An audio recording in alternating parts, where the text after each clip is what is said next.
All right, and I believe we are live. Hello, hello. Welcome, folks. Give me a second here just to get going. Get a few things up here, make sure we're good.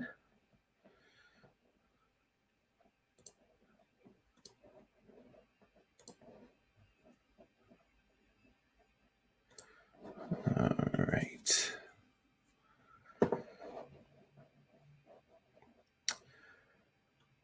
All right, so looks like we're up and running. If you can't hear me, let me know in the comments.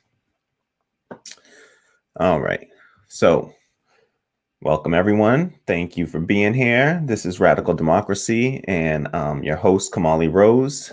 It's been a little while since I've seen you last, so thank you for being here. We're going to take care of a couple of things off the top and then get to some news and some discussion as usual. If you're here and you haven't already, please do me a favor and like this video and subscribe if you haven't.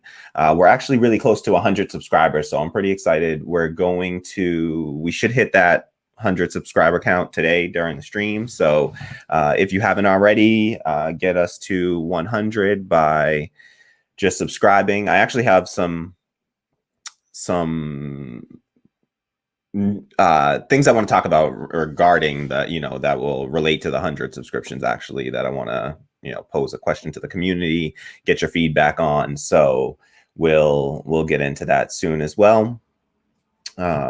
So, all right, I want to start off the top by just doing a shout out to our newest Patreon subscriber. So this actually happened on our last live stream. We got a new Patreon subscriber and I didn't catch it, so I'm sorry that it took me so long to give you the shout out. But big shout out to Mark McKeever for subscribing on Patreon, donating a few bucks a month. That's really what's gonna allow this show to continue and to grow. And so it is deeply appreciated. So thank you, Mark. Thank you so much, Mark. And shout out to Mark McKeever and to all the Patreon patrons. You are the reason that the show can be what it is. So, of course, if you can't contribute, that's totally understandable. We're in the midst of a pandemic and economic depression. So I don't blame you at all. I appreciate anyone that can and extends themselves to do that. I really, really appreciate it. But I appreciate everyone in the community for being here, for showing up, for, engaging in the chat. Love your comments and for just, sharing these videos, everything that you do, any thing that you're doing to either, just being out there in the on the front lines, if you're out there protesting or, doing whatever you're doing to try to push the left agenda forward, then I appreciate it and definitely appreciate you all. So thank you so much. And yeah, I see a comment from What Up America. Says hashtag no comrades under 1K. If you're not already participating, please, it's been awesome. I've been on, if you're on Twitter, there is this hashtag no comrades under 1K where folks are all following other comrades, other leftists, and it's been really cool. I love my Twitter feed now. I was getting depressing with following so many like centrists. I would just had a disproportionate amount of centrists given my ideology. And so it was really refreshing to get all these new comrades in there. So if you're not already participating, please do. And, if you're on Twitter, find a thread, you just go and follow everyone and folks will follow you back. And it really just improves the quality of your Twitter feed, to be honest, to get a lot more leftists in there. So, we're at, Tammy, let us know. We're at 99, so close to triple digits. Awesome. Thank you to our newest subscriber, whoever you are. Shout out. Unfortunately, I don't got real time enough data to know those off the top, but shout out to our newest subscriber. Thank you so much to whoever subscribed. if you haven't already, do me a favor, like this video, subscribe if you haven't already. I have about 50% of the time that folks are watching my videos, they're not subscribed. So I need more folks subscribing and you know, just to help grow the channel. Honestly, it just helps put it out there. You know, you'll get especially if you can stand it. If you hit that notification bell to receive notifications whenever we go live or launch a new video, then that really helps as well. As long as when you see them, click on those videos, like them. At least if you can't even watch them at the time, just make sure you're clicking through if you can and like them. That's what the YouTube algorithm pays the closest attention to. They call it the click-through rate, and so that's what they care about. I just want to get the information out there to as many people as possible, and so if you can help me do that in any way, it's really deeply appreciated. So thank you so much to everyone that shares these videos and also just checks them out, watches and comments and engages. So that's all appreciated. I just love the discussions that are going on in some of these threads on some of these videos. So, and we'll talk some about that today, actually. So, all right. I think we are ready. So one of the things I wanted to talk to folks about, I might wait till more folks are in the stream before I get going on it, but I have a possible, some folks were interested in doing super chats and stuff like that. And so I have some, an idea that was originally Tammy's actually. And she just had an idea about how to grow the channel a little bit faster, using another channel of mine actually. And so, she's claiming that it's not her idea, but I think it was her idea. I'm not going to take credit for this. Was it? Maybe. Okay. So we'll I don't think so. Maybe. I don't know. I'm pretty sure it was Tammy. She's not taking credit for this, but I'm pretty sure we owe it to her. But yeah, so essentially I have another channel. So, and I'll talk about it more and I can talk about it more in detail, weigh the pros and cons, but I have another channel that I had started a while ago. It's on a completely different topic. It was a cannabis growing channel, but on that channel, I have about close to 1,000 subscribers on that channel. And I just don't even use the channel anymore. And because one of the stats that you need to monetize on YouTube is that you need to get to 1,000 subscribers, I could essentially merge my channels. I could go and take over that old channel and just upload all my existing videos onto it, and then start to use that as my channel.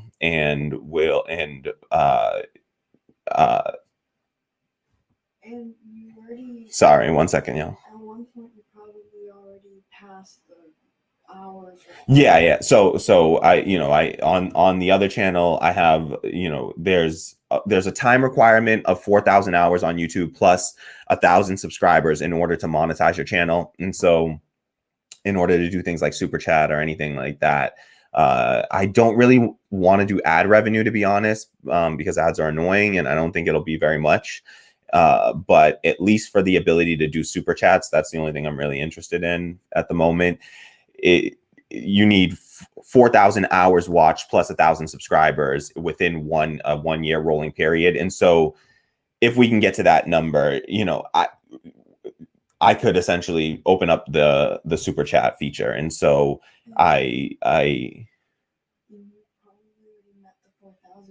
Yeah. So I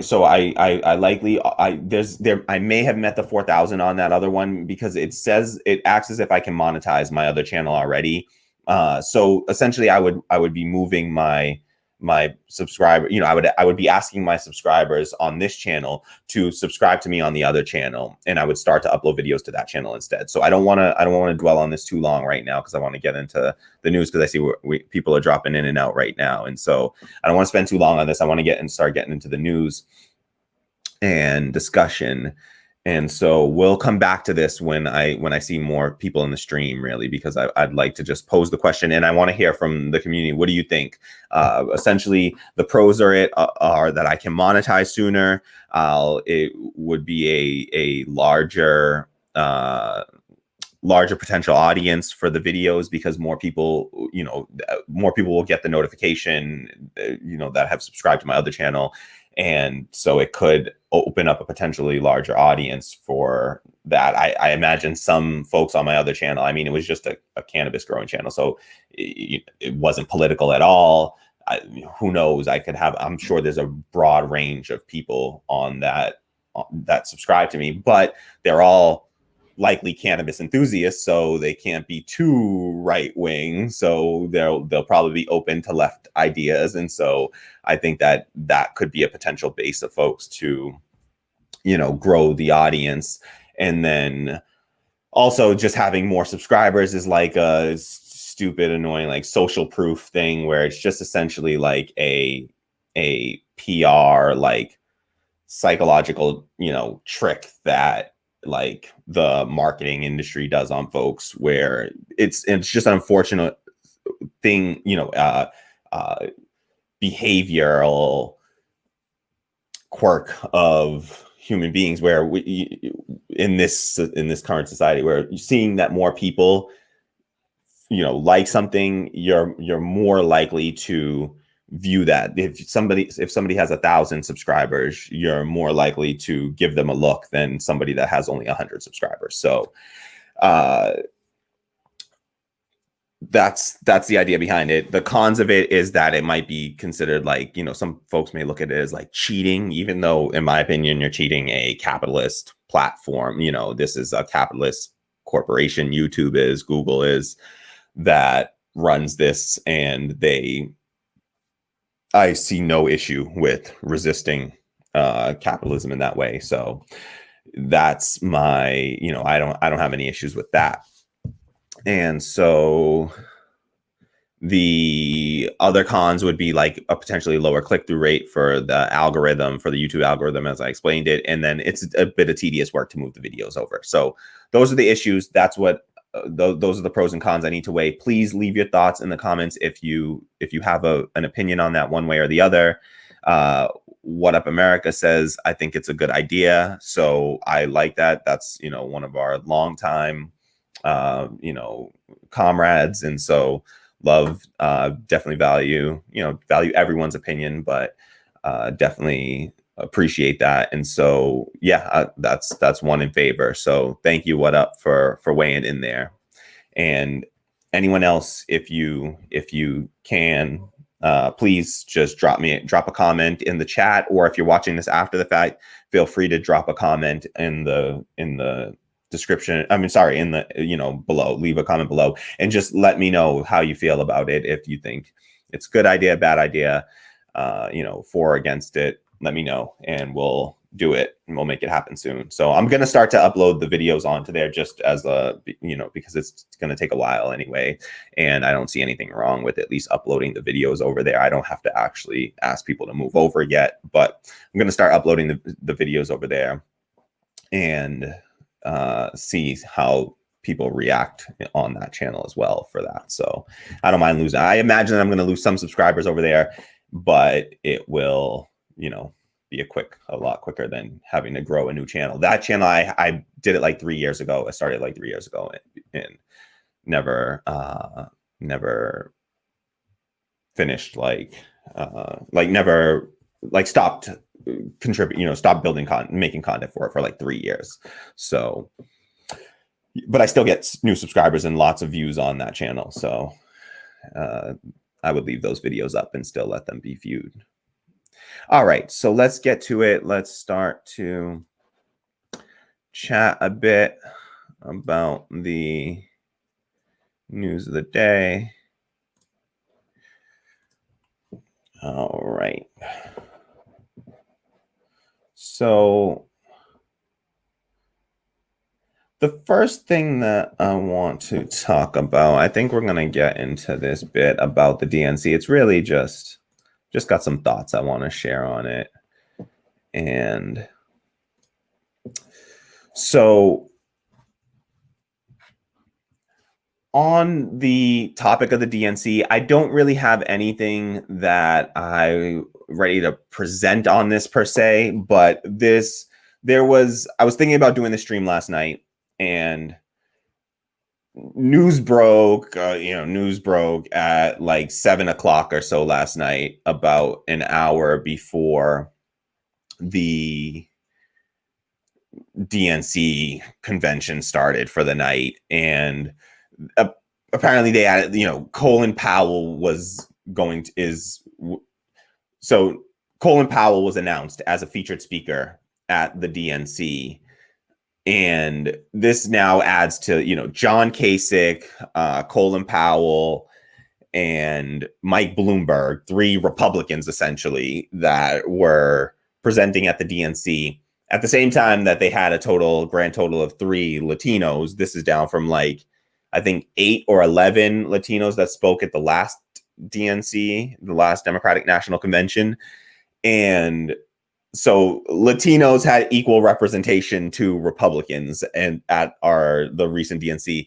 And there was, Nina Turner got snubbed. Anyone that dissented against Joe Biden got snubbed in any way. And even the folks that bent the knee to Joe Biden, that, essentially kissed the ring.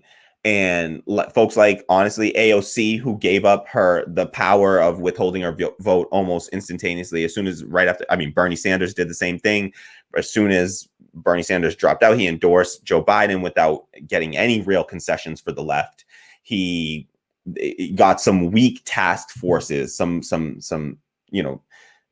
tepid, agreement to some really weak, toothless task forces that would meet and discuss issues, these issue-based task forces. And so essentially these there was a task force on healthcare, a task force on climate change that AOC was a part of. The task force on healthcare, I think that, Abdul El Sayed, the Justice Democrat who ran for governor of Michigan and lost, unfortunately. He was, he's a strong proponent for Medicare for all. He was on the healthcare task force, but these task forces were toothless. Every real strong leftist, the Kyle Kalinske, Crystal Ball, they all saw it ahead of time and could see ahead of time that these task forces were toothless and would have no real impact. You don't need a task force. I think it might have been Kyle Kalinske who said, you don't need a task force to talk about the healthcare plan when you know what the healthcare plan that we need is, Medicare for all.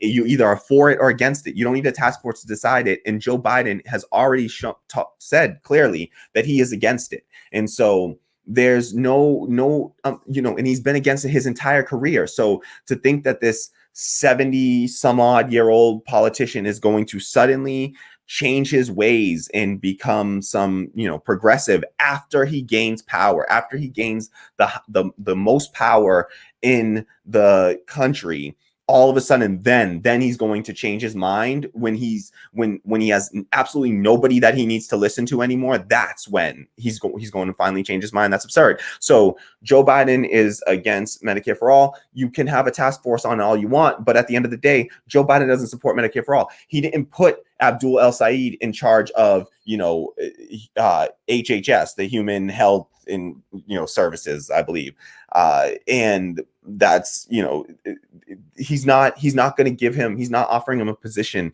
in his administration. He's not giving any real progressives, anyone that actually believes in the policies that we know as leftists to be the critical policies to meet the moment. He doesn't support any of that, and these task forces were not going to change anything about that. And so this was, we knew. So Bernie Sanders to give up his endorsement in exchange for these task forces, that literally the task forces have already met and completed. And if you haven't heard about them, it's because they were meaningless. And if you have heard about them, you probably heard that they were meaningless and nothing got done. They came out of there with all the same language of the Joe Biden campaign.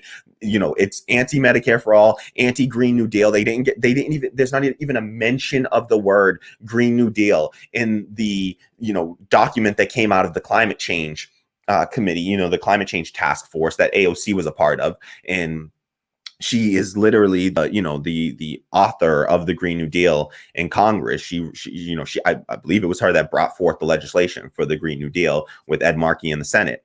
And so, yeah, if you can, by the way, support Ed Markey against Joe Kennedy, because that dude is terrible. He's just a neoliberal piece of garbage that we cannot allow that monarchy, the Kennedy monarchy, to continue. And so if you can I don't know if you can do anything to help Ed Markey in any way. I mean, I'm sure a couple of bucks would help. Volunteering for his campaign, if you can, would be great. But like, you know, we cannot let Joe Kennedy become the next senator from Massachusetts. I got my ballot here voting against that fool. You know, I got my ballot. I'm a Massachusetts resident, so I have the pleasure of voting against Joe Kennedy, but we got to get that clown out.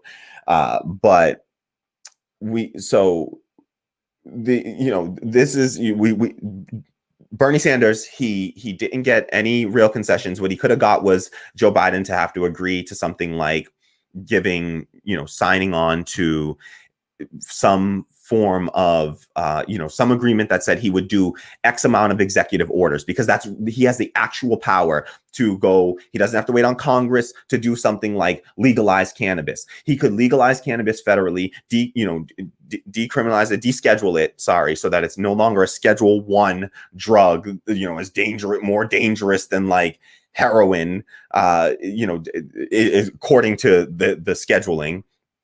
In methamphetamines, and so descheduling it, at least, because even methamphetamines are allowed to be used for research and for medicine. So there are things like Adderall, and so, or amphetamines, at least. I'm sorry, I don't know if it's a methamphetamine, but amphetamine. And so they have cannabis scheduled as worse than that. So you can't even do research with it legally federally. So you could get Joe Biden to agree to something like to federally legalize cannabis and get him to sign on to something like that before you give him your endorsement. He didn't. The left got nothing from Joe Biden. Joe Biden has made zero concessions throughout his entire campaign, and he has doubled and tripled down on it. And so I think we'll get into a story that shows some of that later, and very soon, actually. And so Joe, the whole Biden campaign so far has been just spitting in the face of progressives. The DNC has now doubled, tripled down on that with this latest snub of AOC got 60 seconds of pre-recorded DNC approved video for the DNC for this Democratic National Convention, but John Kasich got a chance to speak freely. Mike Bloomberg got a chance to speak freely, and Colin fucking Powell got to speak freely. Like, these are George Bush might as well have come out and spoke at this convention. Like, they might as well. They love this dude now, so they might as well. Like, liberals are falling over themselves, and be real. You know what? I see a lot of folks falling over themselves it's supporting folks like George W. Bush. So that's just what we're dealing with right now. So I couldn't watch. I couldn't watch. I'm sorry, folks. I know I want to do this channel, and so I should be being the one to endure some things like that for you, so that you don't have to. But I couldn't do it. I couldn't sit through the DNC. I couldn't watch it. I watched about 15 minutes. I caught Jim Clyburn's terrible speech, and I saw 15 minutes of it. They literally didn't mention a single policy in 15 minutes of watching this thing. Not a single mention of policy. And then some dude gets on there, some like Marine, like vet dude gets on there, and he's like, he literally said something like, he was like, policy matters and all, but like, I was just like, dude, after he said that, I was just like, all right, I can't. They literally, this thing is devoid of all substance, and it's a bunch of people that I cannot stand as a leftist. These are the worst of the worst. Jim Clyburn, I mean, the dude is a sellout of the highest order. The dude has sold out his blackness to this neoliberal order of just like, white supremacist Joe Biden, segregationist Joe Biden. Like, let's be real. And I know I'm going to upset some folks. Like, we're going to have a discussion about voting and about who we're voting for.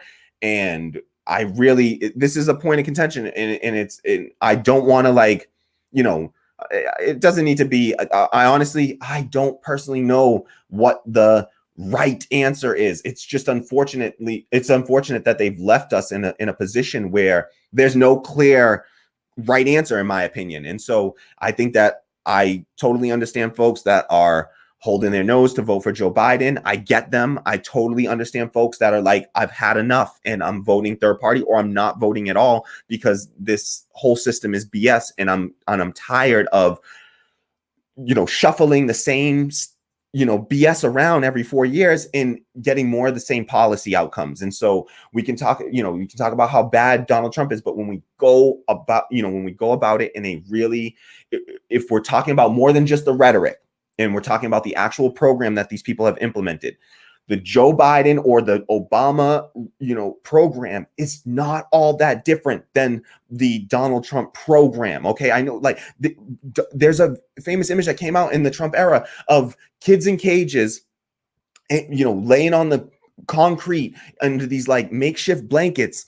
And it turned out it was from the Obama era. It was from Obama Biden. They were the deporter in chief. He was the deputy deporter in chief, Joe Biden, under the deporter in chief, Obama. And we have to reckon with these things, that the policies are, Donald Trump, of course, his rhetoric is terrible. It's awful. It's exhausting how bad his rhetoric is. But I don't know if that's absolutely worse than, having the same exact program, destructive program that actually substantively damages people, and then having a bunch of people that aren't paying attention to it because they're comfortable with it. They're comfortable with what Martin Luther King referred to as a negative peace, which is an absence of tension, versus a positive peace, which is a presence of justice. So people want peace, and they talk about peace, and peace to them just means no tension, no conflict, when instead of actual justice existing everywhere. That if you have a presence of justice, that's peace. That's peace to me. That's what peace is. And anything less than that is not peaceful. So I just, that's where I stand on that. And so Martin Luther King, in that same speech, he also, and this is his letter from a Birmingham jail, in that same letter, he also talked about the fact that, he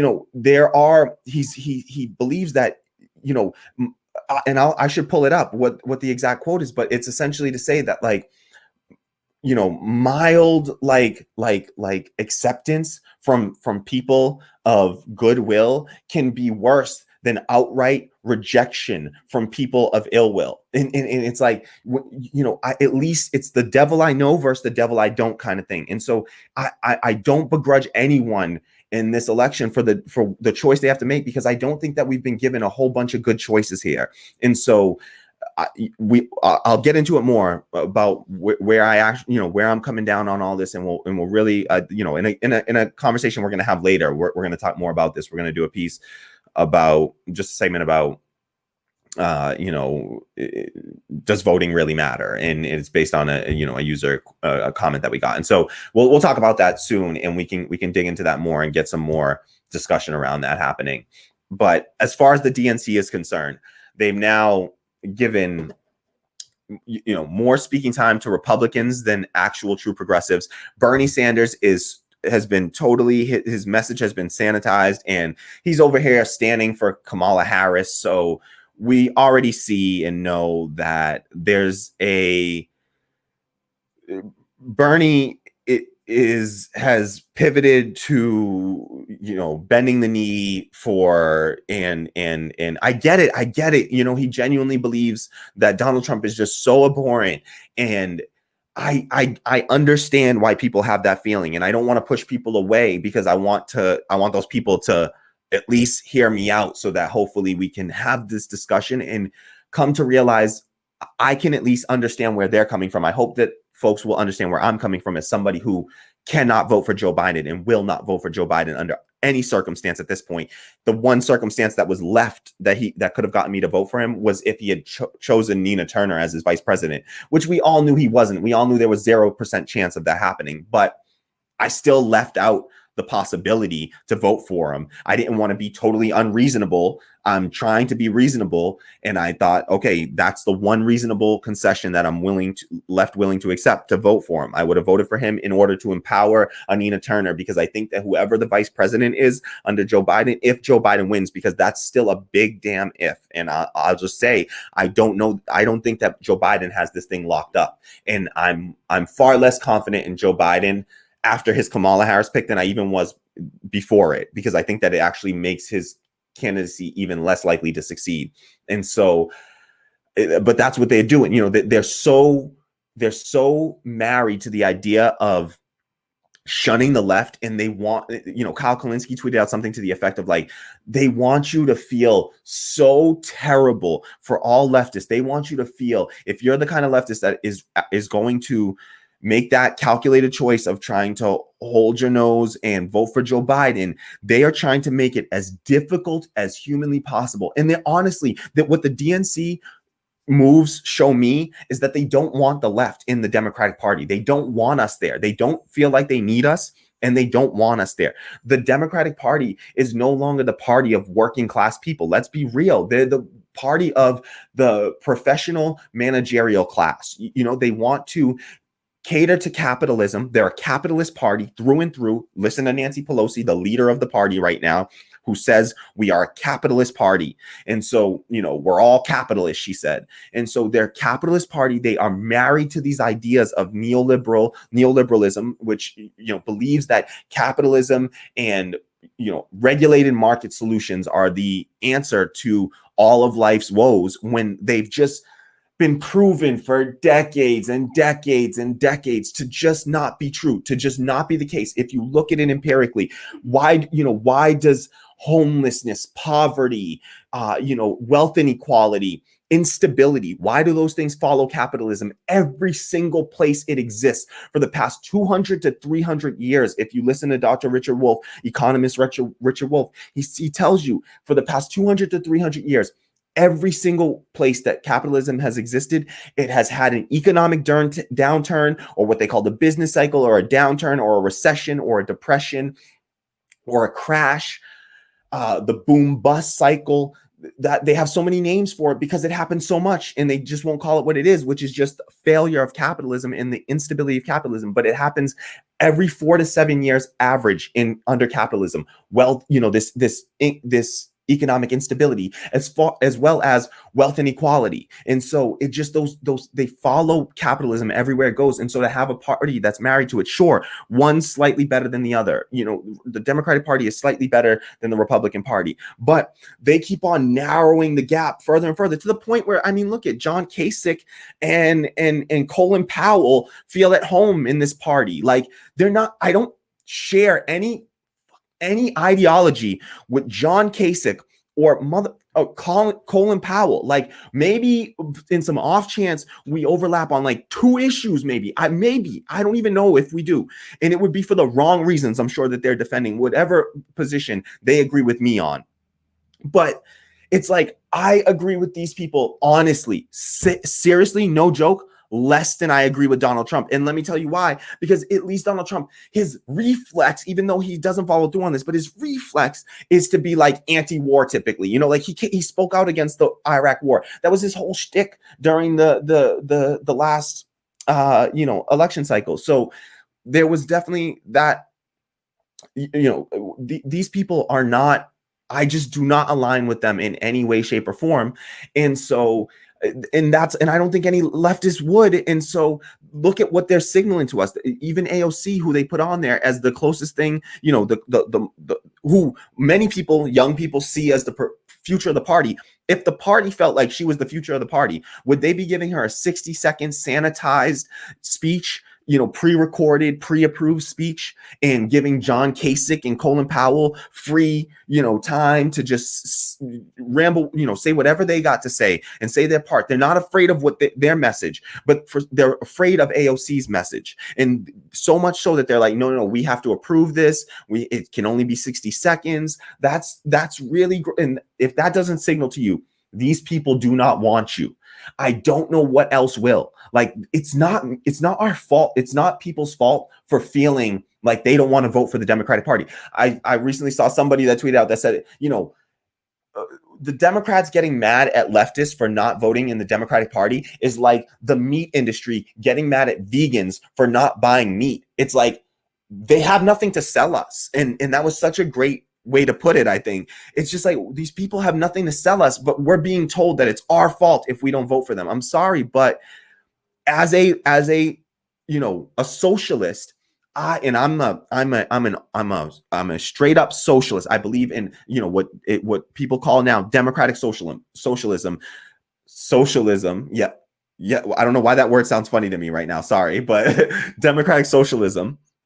But I believe in workplace democracy. I believe in democracy and all the institutions that we are forced to exist within. I want democracy in those institutions, one person, one vote on all major decisions, how to work, what to produce, where to produce it, what to do with the profits of your labor. I want everybody to get a vote on that. And I think that's the democracy that we need. That's real democracy. And that's the democracy that we need to build. That's what this channel is about. And that's what this, company that's being built here, this cooperative really that's being built here. If you're a subscriber to, if you're contributing on Patreon, you're helping to build workplace democracy. And trust me on that. Like this, I'm deeply committed to those principles. And that is my goal, is to build a democratic workplace. I'm going to need to bring in a producer to make this show better.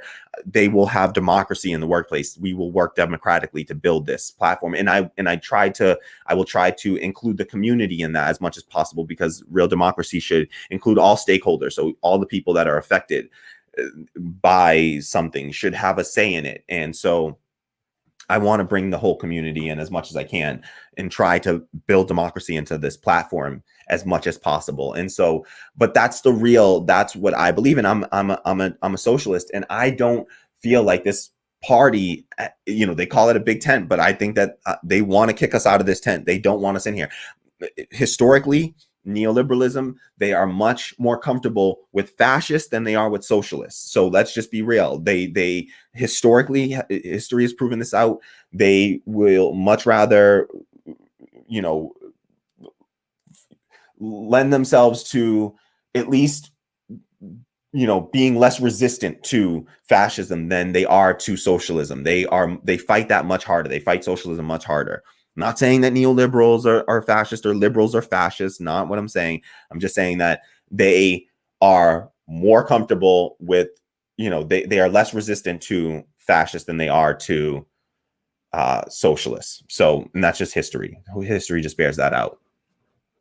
So, yeah, we got Nina Turner snubbed. Even AOC, who said that she would vote for Joe Biden no matter what. She said she would vote blue no matter who, and still she only gets a 60 seconds. She called Nancy Pelosi Mama Bear, and all these. She has tried to position herself as this the pragmatic leftist that wants to work within the structure, to try to work within the structure, and she plays nice with these people to a certain extent, and all of that playing nice with them gets her very little, gets her, these ornamental positions on a task force that goes nowhere, no real power in this administration. And so let's just be real with ourselves and see what this is when the DNC does this. This is the Democratic Party spitting in the face of progressives, in leftists, really. Let me say, they're spitting in the face of leftists. I honestly believe they're spitting in the face of progressives. Even if you're progressive, I mean, they don't want progressives here. They, you don't have to be a avowed leftist. Honestly, you can be globally centrist and be a progressive in the US, even if you're considered centrist globally. And so let me hop over to some comments because I've seen comments coming in for a while now, and I'm trying to do these segments, and I keep on switching up my format a bit, folks. And there's going to be a lot of stuff like this where I'm just trying different formats on. And what I'm trying to do is present stories and then get to the comments after each story sort of gets presented, and I give my initial thoughts. I need to learn to be more concise, I know, and I will work to be more concise so that these episodes are shorter and the point can still be made, but in fewer words, and I will work on that, folks. But in the meantime, so that's what my goal with this episode, do a story and then get to some comments, and then we'll jump to the next story. I'm trying to keep this under 2 hours, probably not going to happen. So it's going to be like an under 3 hours kind of thing, because I'm hoping to stream again tonight, but I'm going to just try to get through at least 3 or 4 stories. I got about like 10 to 15 stories that I want to get to in total, but I know that's at least 2 episodes, possibly 3. So we'll get to as much as we can and, try to get to some discussion, some community feedback, and just hear from the comrades. So let's take a look. Oh, Mark McKeever says, congratulations on 100 subs. Yes, nice, awesome. Yes, that's I'm gonna knock stuff down. See, I'm just gonna break stuff in here. All right, so that's awesome. Thank you so much to everyone, to my first 100 subscribers. You all are amazing. Thank you so much for just caring enough, believing in this channel enough to join, to subscribe, even with my annoying voice and just all my I appreciate y'all. I just appreciate y'all, and that's really, really dope. That is really awesome. Thank you so much. Kwame also says 100 subs. Yes, thank you. That is awesome. And Mark McKeever also says, hashtag race to 200. And that is, yes, we are absolutely on the race to 200. I mentioned it earlier, and I'll mention it just again. I have this possible idea. If you watch towards the beginning of the stream, I talked about it.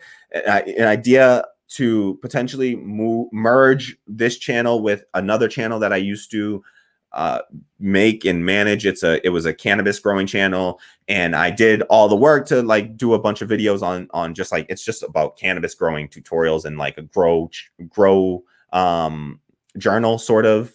And so it gets a good amount of, it has almost 1,000 subscribers on it. It's really close to 1,000 subscribers, like 990 subscribers on it.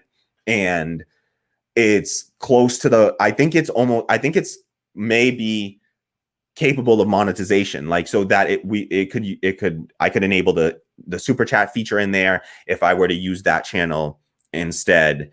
And so but what I would want I would need the community to follow me over there. All the subscribers now to go over there and then to subscribe to that channel. I would, rebrand that channel as Radical Democracy, and I would upload all my videos onto it and then start to upload videos there instead. And with the community moving over, it would put it over 1,000 subscribers. And it could just, it's already a channel that I used to manage. It's my channel. I have it's totally a legal, and it's all of a totally okay thing from YouTube's platform perspective. And it's really just how the community feels about it. Are folks willing to subscribe over on that channel and start to use that? You're just gonna have to resubscribe over there, and then I'll re-upload all the videos that I did onto that channel. And I'll probably leave this channel running for a little bit, just not doing anything to it, and leave the videos up for a while, maybe unlist them possibly, so that the other videos get priority if somebody searches for them or anything like that. And I'll update the Patreon so that it links to that channel instead, all that sort of stuff. So if you let me know how you feel about it. The pros of it are that I can monetize sooner, meaning super chat feature enabled. I don't really care too much about ads. Let me know how you feel about ads. If you think it's worth it to do them. I mean, obviously I'm totally cool with anybody using ad blocker, because I get annoyed by ads too. I have enabled them on YouTube in the past just to support, the channels, because I mostly watch leftist videos. So I'm cool with letting a video run for a few seconds and then just skipping that. I think they still get the ad revenue from that. So I at least do that. I have it enabled for YouTube. And so if you're cool with it, let me know how you feel about ads and me trying to do ad revenue. Honestly, right now I would only do it through that. I could do like something where like a majority report style, where like I take sponsorships from different like products that I actually would like use myself and respect in some way. But I would try, I suppose, to do more like with worker cooperative type stuff. And I don't think those places have a lot of money and, or, capable of having the funding for certain things. So I'd have to see if that's even how possible it is. Let me know what you think of that stuff, though. Let me know what you think, how you feel in the comments, in the chat, and I'll just, go through and gather all that feedback and decide if it's the right move to make to move over there. But I am leaning that direction because I think it's like, why not? I have this other channel and why not use it? So just going through some more comments here. What Up America says, that's why we need Shahid Buttar. I think he's more willing to go to the mat and exert real pressure plus power than Bernie or AOC. I agree. I think he is the type he just has a more experience, honestly, to not to down any like AOC, but he has more experience, like more of a record of doing so already, I should say. And so he definitely he's pushing back against the most powerful Democrat. He's willing to challenge Nancy Pelosi, which is something that AOC hasn't shown an outright willingness to do, to challenge Nancy Pelosi, but he's literally challenging her in a primary. And so he absolutely is the type to speak up against these issues. And I think that he has a unique voice that he brings as well. And I do think that there's no, all of the squad has really bent the knee to Nancy Pelosi so far, and that's unfortunate to see. So I do think that Shahid Buttar, I think that Cori Bush might come in and be a little bit more, push back a little bit more about certain stuff. So I have some hope for Cori Bush. But yeah, I think that honestly, electoral politics just lends itself to the kind of person who's going to be, because you're trying to work within the system, it's really hard to do that. And these are your colleagues, and I get all that. So Bernie was he's a gem, and we have to recognize like that's so unique. And even he had his downfall was being too friendly with like Biden to attack him in a certain way and to like draw definitive lines on policy issues between the two of them. And to call attention to his horrendous record, Joe Biden's horrendous record. So yes, I agree. Kwame says they'd sooner court conservatives than the left. Absolutely. Yeah, they absolutely would. Absolutely. It's the way that they've shown it. I mean, they literally did it. They just did it. No Nina Turner, no Breonna Joy Gray. That was Bernie Sanders' campaign press secretary, national press secretary, who, that's the kind of person that can speak, I mean, she's just, her job was to speak for him, and she's not a speaker there. And she's a great young Black progressive voice, young Black woman. And she was I know her through the Michael Brooks show, actually, and through being on the Michael Brooks show. That's where I first saw her, and then started reading some of her work. And then she became Bernie Sanders' national press secretary. So shout out to the impact of a Michael Brooks there too. Mark McKeever says, and shout out to Mark McKeever. If you were watching earlier, Mark gave you a shout out earlier. Thank you for being our newest Patreon subscriber. I missed that last week when we were actually streaming and you signed up on stream. So I apologize for not catching that. So thank you so much for the Patreon subscription. Shout out. Just thank you, Mark. Really deeply appreciate it. So thank you for making this channel possible. And Mark McKeever says, it's easier to tell the press that there's a committee for that than telling the masses no. Yes, exactly. Like they want to, this is just performative. And Kwame mentioned this as well. This is just performative garbage. It's just performative BS, performative BS per usual, as Kwame says. So absolutely, there's, these task forces were toothless, and we knew it. And so we got to recognize that and know it in advance, and don't fall for that trick, when they try to play it, and just be resistant to that kind of, pandering to the left when they're not giving us any substantive policy, there's no movement on actual substantive rights or policies. So no guarantees there. And honestly, the signs all point to more of what happened before right before we got Trump. And I honestly believe that the reaction to a Joe Biden, Kamala Harris, presidency through the, greatest depression in U.S. history could lead to a reaction that is somebody even worse than Trump being elected. And yes, there is such thing as people that are worse than Trump. There is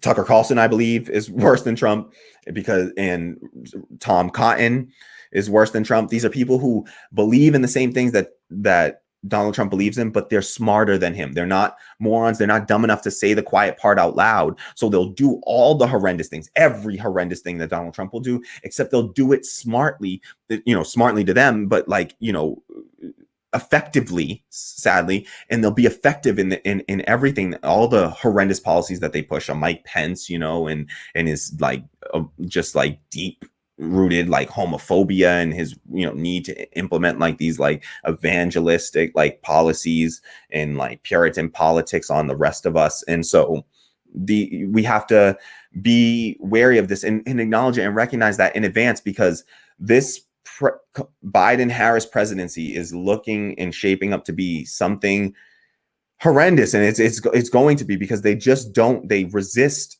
even in the midst of a global pandemic, when 50 million people get thrown out of their jobs and thrown off of their healthcare in the middle of a global pandemic.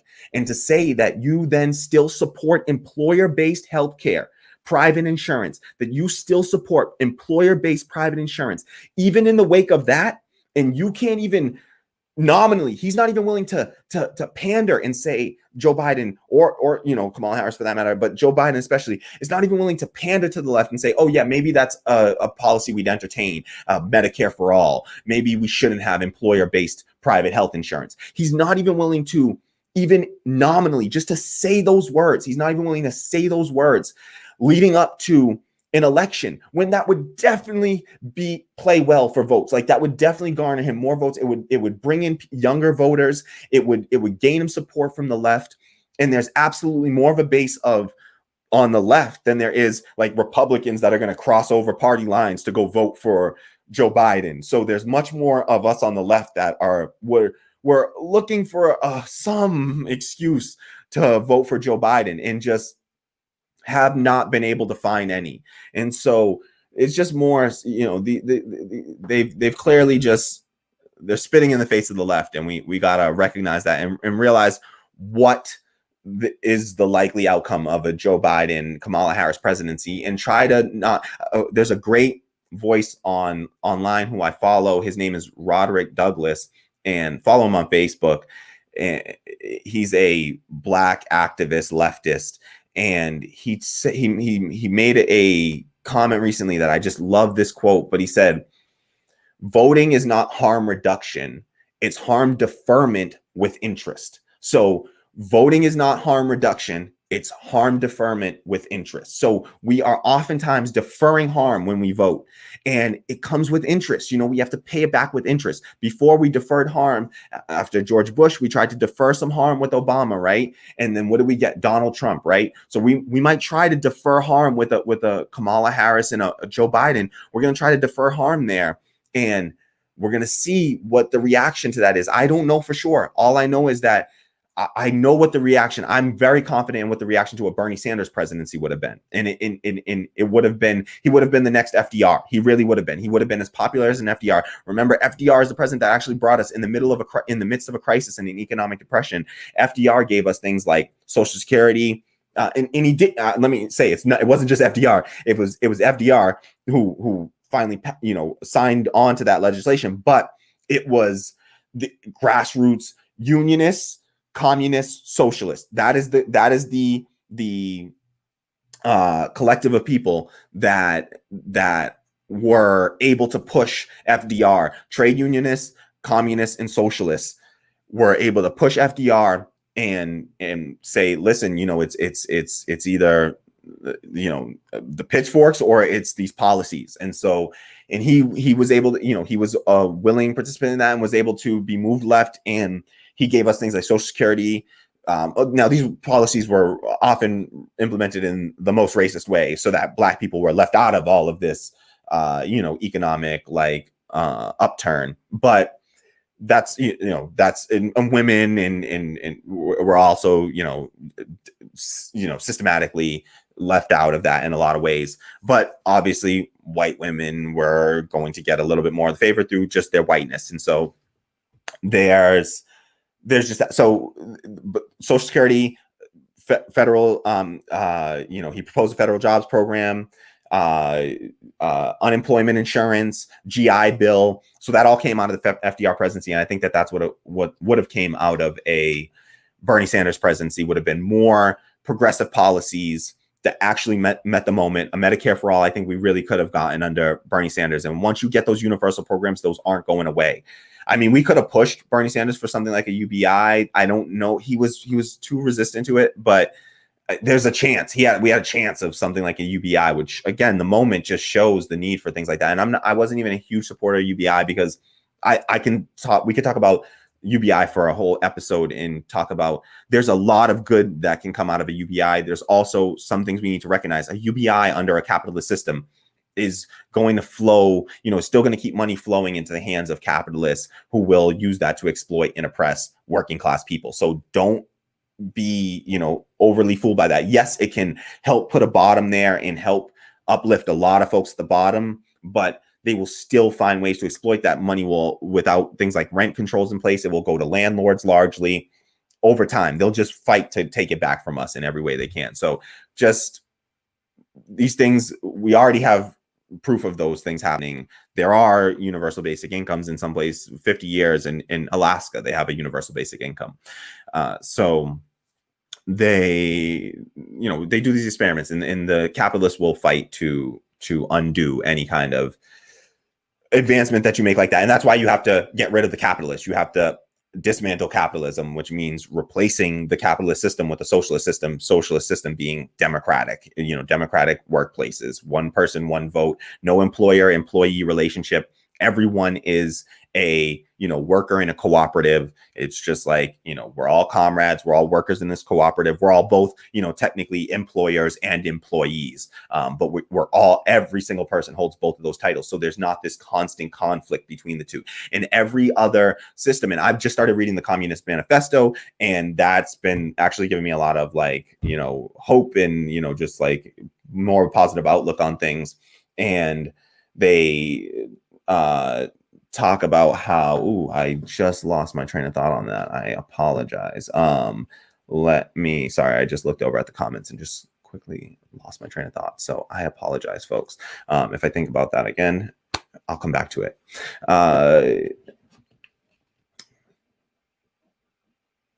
Clearly I smoked too much cannabis. Sorry, y'all.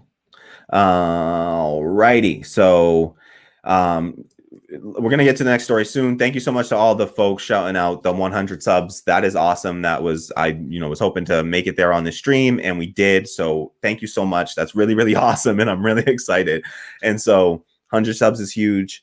It's a major milestone. 100 today, 1,000, next month, and then 10, and then 100. And we'll get there when we'll grow this channel. We'll grow this community, and we can build power through that, because I honestly, this is going to be a democratic workplace. It will be built up democratically. It will, I hope to incorporate community feedback into it as much as possible. And then anyone that works here will be working in a democratic workplace. So that's my way of trying to fight and resist the capitalist system, is by building a socialist enterprise within it. And this is how it happened under feudalism. Oh, that was the point that I was making, was that, about the systems that came before us. It's like there was always a system, there was always a tension, in these systems. Sorry to go back to that, y'all. When I clip this, I'll clip out all that other part.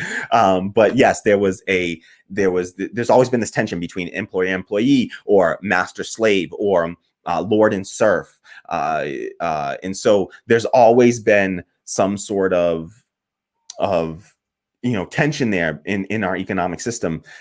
Somebody that is doing the work, there's people that they're laboring and doing the labor, and then there's always been some set of people that are not laboring, and they are somehow extracting the wealth of these people that are actually doing the labor, and so extracting the surplus of that labor.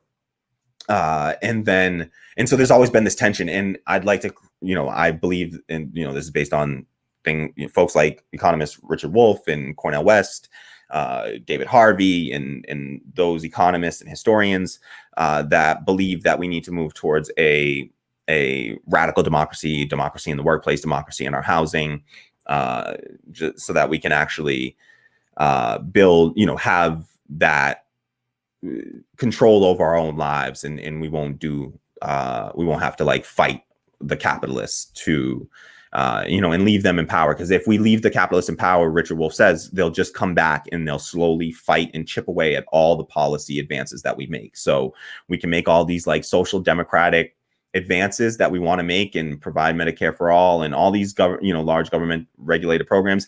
But history has just proven time and time again that the capitalists will come back. If we leave the capitalists with the power of economic power, then they will come back and they will undo everything that we do. And the only way to really get rid of them is by building socialist enterprises, building democracy in our workplace, fighting for democracy in our housing through tenant unions and eventually tenant ownership. Really, it should be the outright goal: tenant, ownership and control, really. So worker self-directed enterprises for the workplace. Just flip through a few more comments. Ben 2K says Ellen is going to dance with Trump in 3 years. Trust me. Yeah, right. Like, seriously. I mean, look how long it took George W. Bush, who committed war crimes in Iraq and Afghanistan. And, so these war criminals, and let's be real, Obama was a war criminal. Like, these are war criminals. And Trump is a war criminal, and these war criminals just get rehabilitated in the public eye. It only takes a couple of election cycles, and all of a sudden they just give us something worse than Trump. And trust me, there is something worse than Trump out there. There absolutely is, because there's people that think as horribly as he thinks, but then they're not dumb. They're not morons. They don't say the quiet part out loud, and they can actually be effective in their policy making. And so there is stuff worse than Trump out there. And so something worse than Trump will come, and then all of a sudden there'll be, Trump will be this funny, he's, because he's charismatic. And so he's much more charismatic even than a George W. Bush. And they'll be out there, singing and dancing and rehabilitating Donald Trump in just a few years when there's something worse, and they'll be threatening. And they constantly do this under the threat of, like, they keep on threatening us. Under George Bush, they told us the same thing. It's so, these Republicans are so terrible. They're so horrible. We have to go with the safe choice, the neoliberal. You got to back them. You got to support them. There's no room for any error. We can't risk anything. These Republicans are so terrible. And so we get an Obama, 8 years of that. And then look at the backlash to that. We get a Donald Trump. We get Donald Trump. And so let's not go back to where we were right before we got to Donald Trump. And so, but that's what a lot of people are, begging for at this point because of 4 years of Trump. But I worry that there's a lot worse on the horizon in response to more neoliberal failure. And there will be nothing but neoliberal failure for the next 4 years if Biden and Harris win. And that is sadly a big if at this point. According to recent polling, the race is tightening between Trump and, Trump, Pence versus Biden, Harris, particularly since Harris came onto the ticket. Polling has tightened between them, particularly in battleground states. In battleground states, they did like 15 battleground states, and Trump and Biden are one point apart. It was Biden 49, Trump 48 in 15 battleground states. That's 15 key states. And you're talking about 1 point of difference in the midst of economic recession and, mass, unemployment and a pandemic, and still 1 point difference. So that's what we're dealing with here. So Mark McKeever says the DNC is so confident about winning 2020 that the Kamala pick is all about 2024 and keeping AOC/progressives at bay. I could not agree more. Great point by Mark McKeever there. This is just they're being very overconfident right now. And this is just, it's harkening back to the Hillary 2016 to me. It just is starting to feel, there's so many of these signs. It's really feeling like Hillary 2016 right now to me, where it's like the overconfidence from the Democratic Party because we just feel like it's all wrapped up. I just saw recent, the 538 numbers that came out. They do the likelihood, projections. They do all these models and they try to predict what the outcomes of, either one person winning.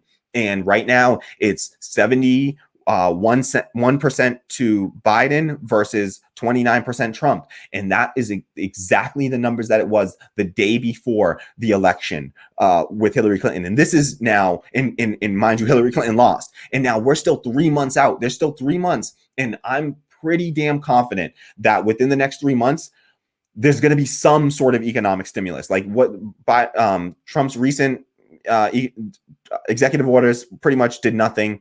Those aren't being implemented by and large. We'll talk about that in a story later, not in this episode, but in the next episode. And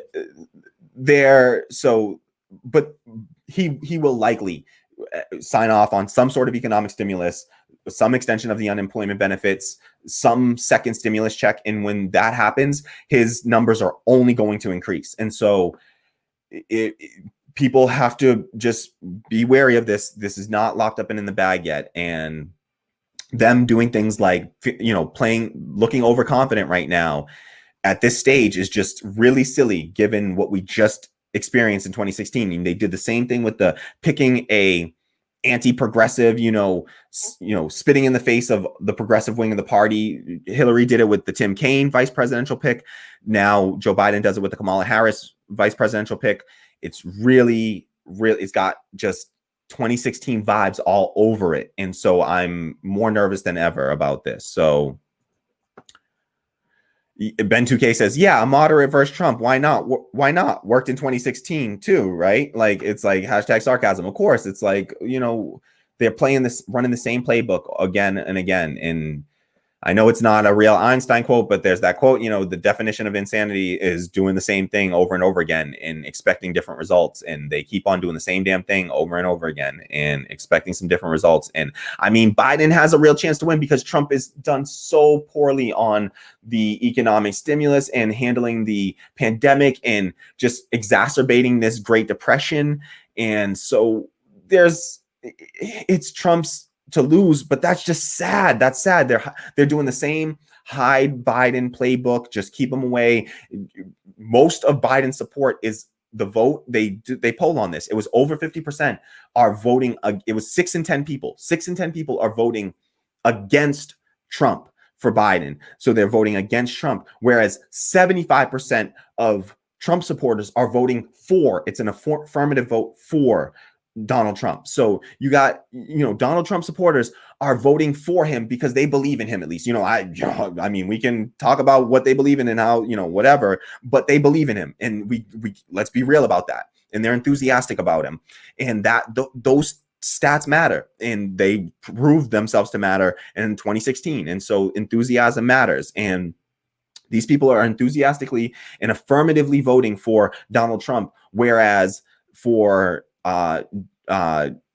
Joe Biden, 6 in 10, 60% of people are not. That they're just voting against Donald Trump. And so if Donald Trump isn't doing too terribly and he's not that awful, do all those people really come out? That's a very weak base right there. And so that's why I'm so angry with the Democratic Party, because they did this. They did everything they can to take down Bernie Sanders because they would rather lose with a centrist than win with a progressive. And so they would they'd rather lose with Joe Biden than to win with Bernie Sanders. And they proved it, and they showed that their willingness to do so.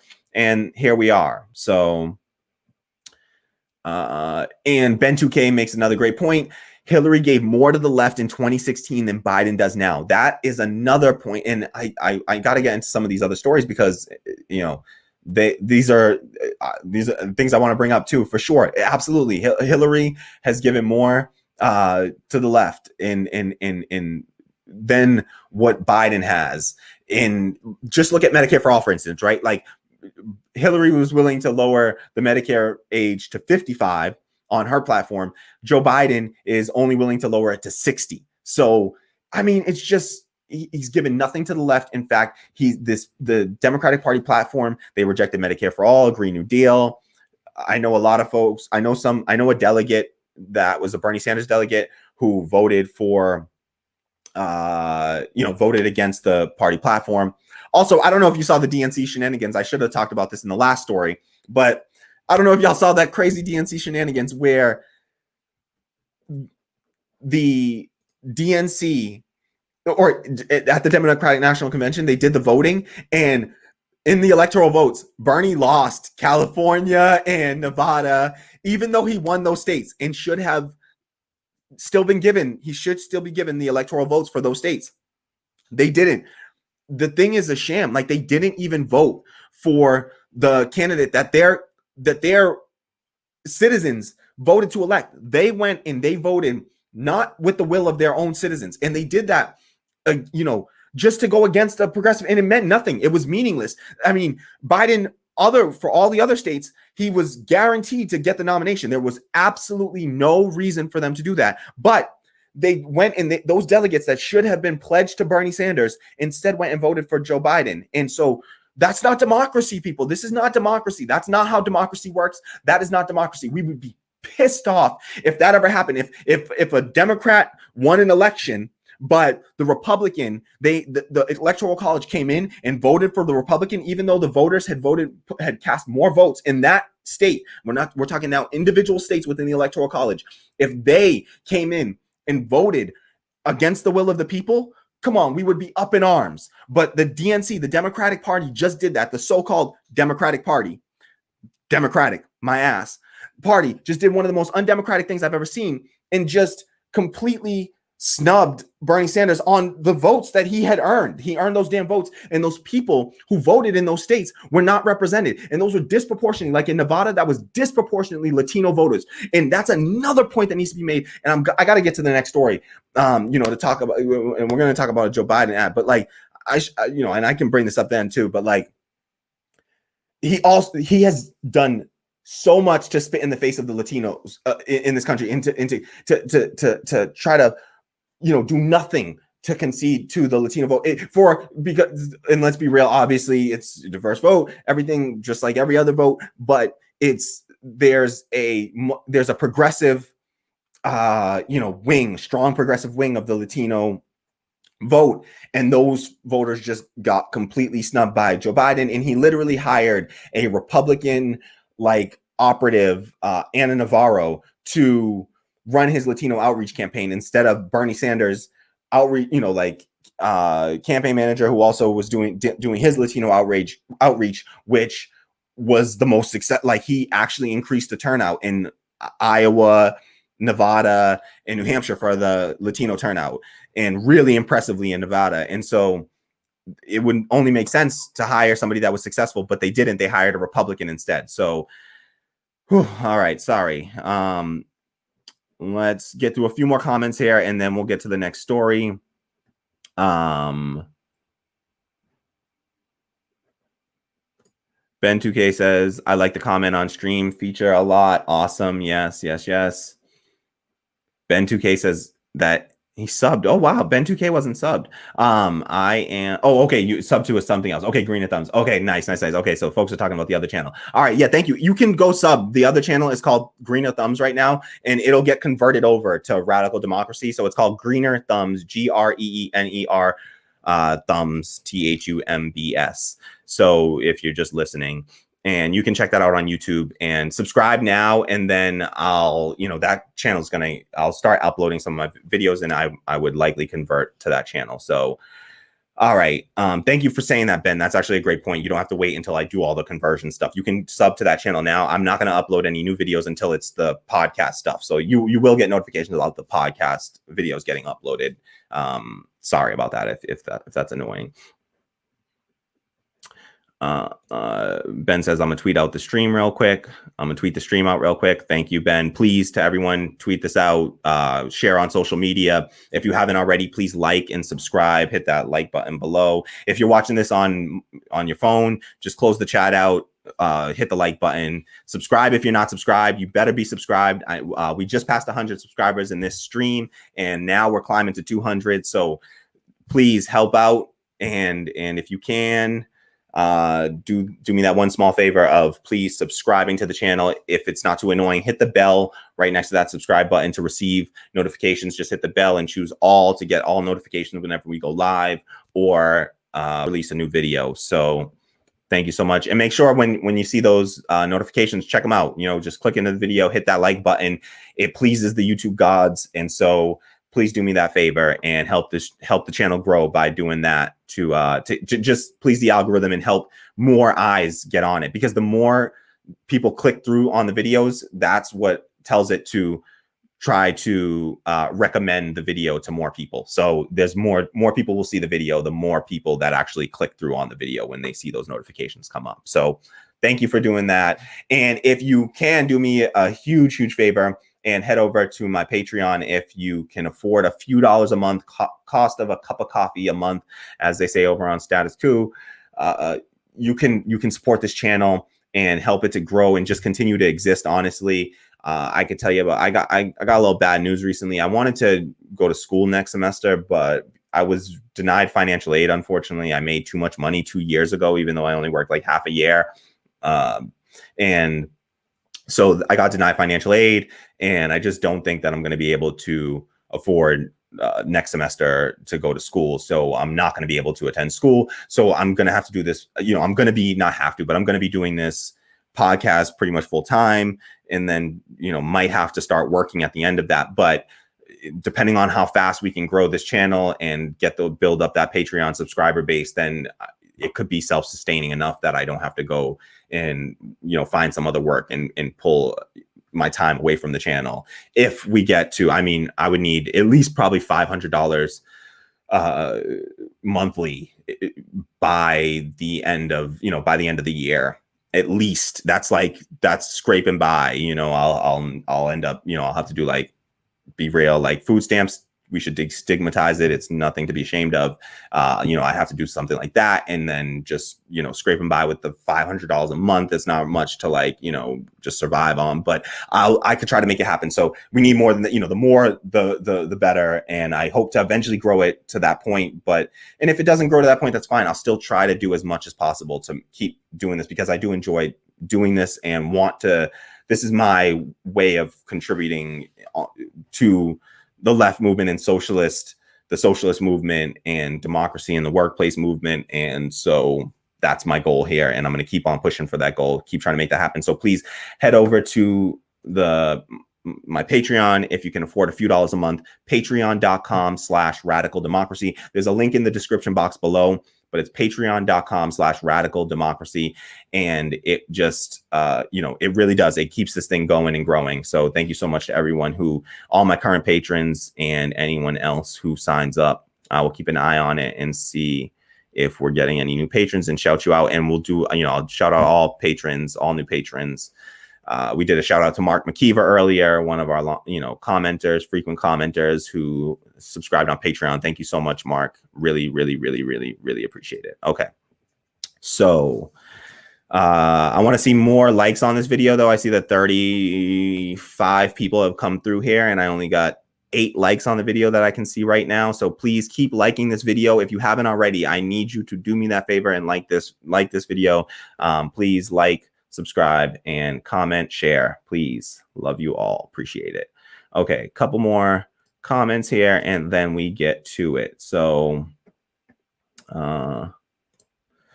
Dave DeCenzo, shout out to my brother Dave. What do people think happened right before Trump? Yes, he is the one who made this great point to me, and I, you know, want to give him full credit for that, because that was just, he put it in a way that I literally, my brain, I can't even put it that way. It's too quick and witty for myself. But essentially, it's like, we don't want to go back to, you know, what do you think happened right after before Trump. So we don't want to go back to what it was like right before Trump. And that's what a Kamala Harris, Joe Biden presidency looks like to me, at least. And that's the unfortunate thing that I'm faced with right now. X says it matters. Let's see. Just going to read a few more comments because Ben 2K says, have you watched the first DNC convo days? I saw a clip with a prayer. Why do you do this? That's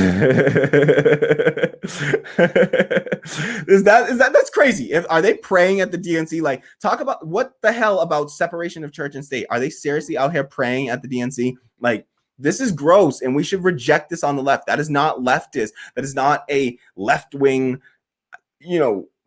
mentality right there, to be out here praying. I'm sorry. I respect all religion. I respect all cultures. I respect everybody's right to choose their religion and to practice that religion. And I'm totally supportive of that. However, I think it has no place in our politics, zero place whatsoever. And so I am, absolutely secular and believe in a strong secular nation. And so secular just being a separation of church and state, essentially separation of politics and religion. So that's what I thought we had that in this country. Apparently not, because we're praying at the DNC. Like, that's absurd. That's ridiculous. And it's also, it's just like, what about atheists? What about people that aren't in that religion? Like, I'm sorry, but it's just, are we going to do every single religions thing and then do a atheist rant at the end of it? Like, it's just not fair and equal. And that's not equality, or that it's just really off-putting to me to be out here praying at the DNC. So that's wild. And I can only watch very little bit of the DNC. It's just hard to watch. It's so bad. So Ben 2K says, shouldn't religion of any kind in politics be strictly separate? Like, absolutely. That's what I thought, but apparently not. Apparently that's not what we're doing here in the Democratic Party. And I shouldn't say we with them anymore. I'm not a member of the Democratic Party. I am an independent. I, exited the Democratic Party back in 2017.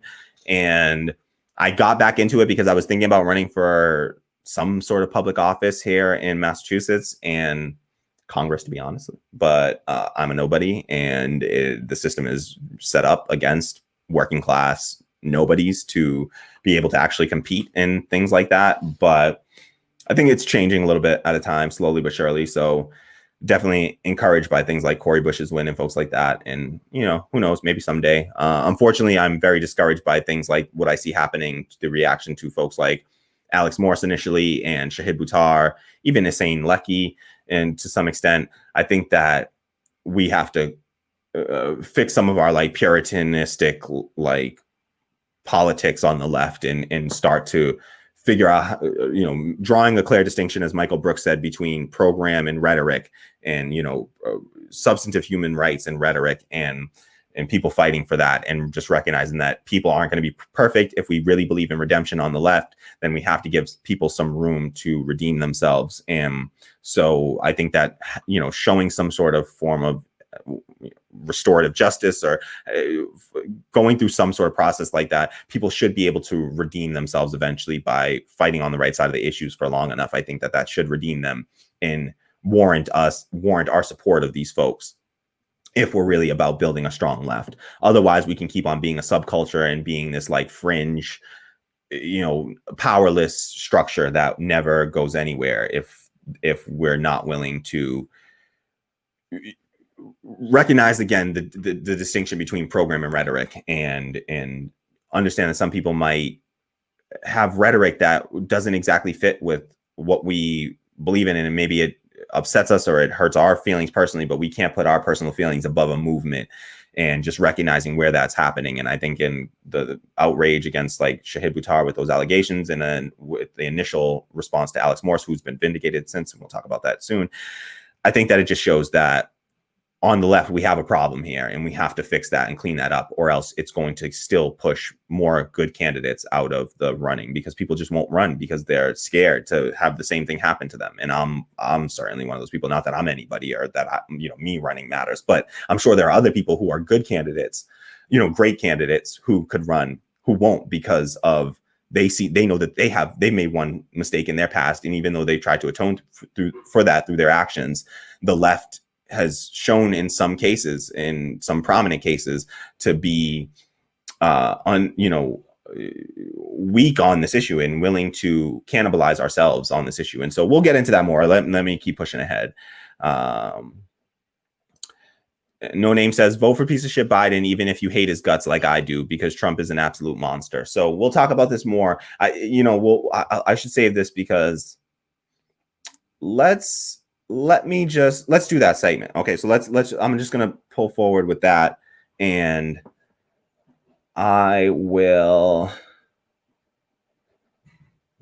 so that we can discuss this. So I'm gonna jump this a little bit ahead. And okay, so this will be something that I'm going to try out as well as like a new format thing, but I've gotten some comments, and I think I'd like to highlight some of the community comments sometimes when there's just a good comment, either from just someone in the comment thread in the chat. We do it during the live chat all the time, try to highlight these comments and lift up the voices of folks in the community. And I want to try to do that as a regular segment in the show.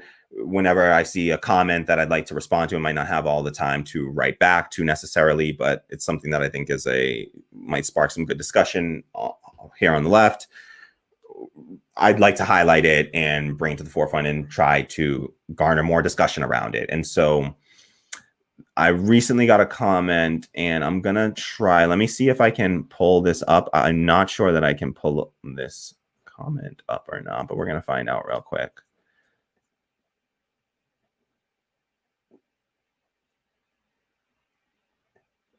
I do not think I'm able to pull up an image. I can do my entire screen, but that's really hard. That's too weird. Okay, sorry, y'all. Just a little technical difficulties as we do this. Just new approach here. So I want to. I'll probably just edit this in post. So I'll just edit this in post probably. Oh, you know what? I think I can. Hold on 1 second. Give me 1 second, folks. I just want to pull this up.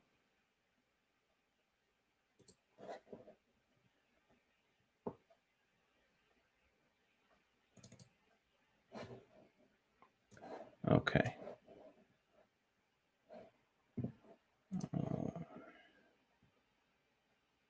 This is a little weird. I'll see. We'll see. All right.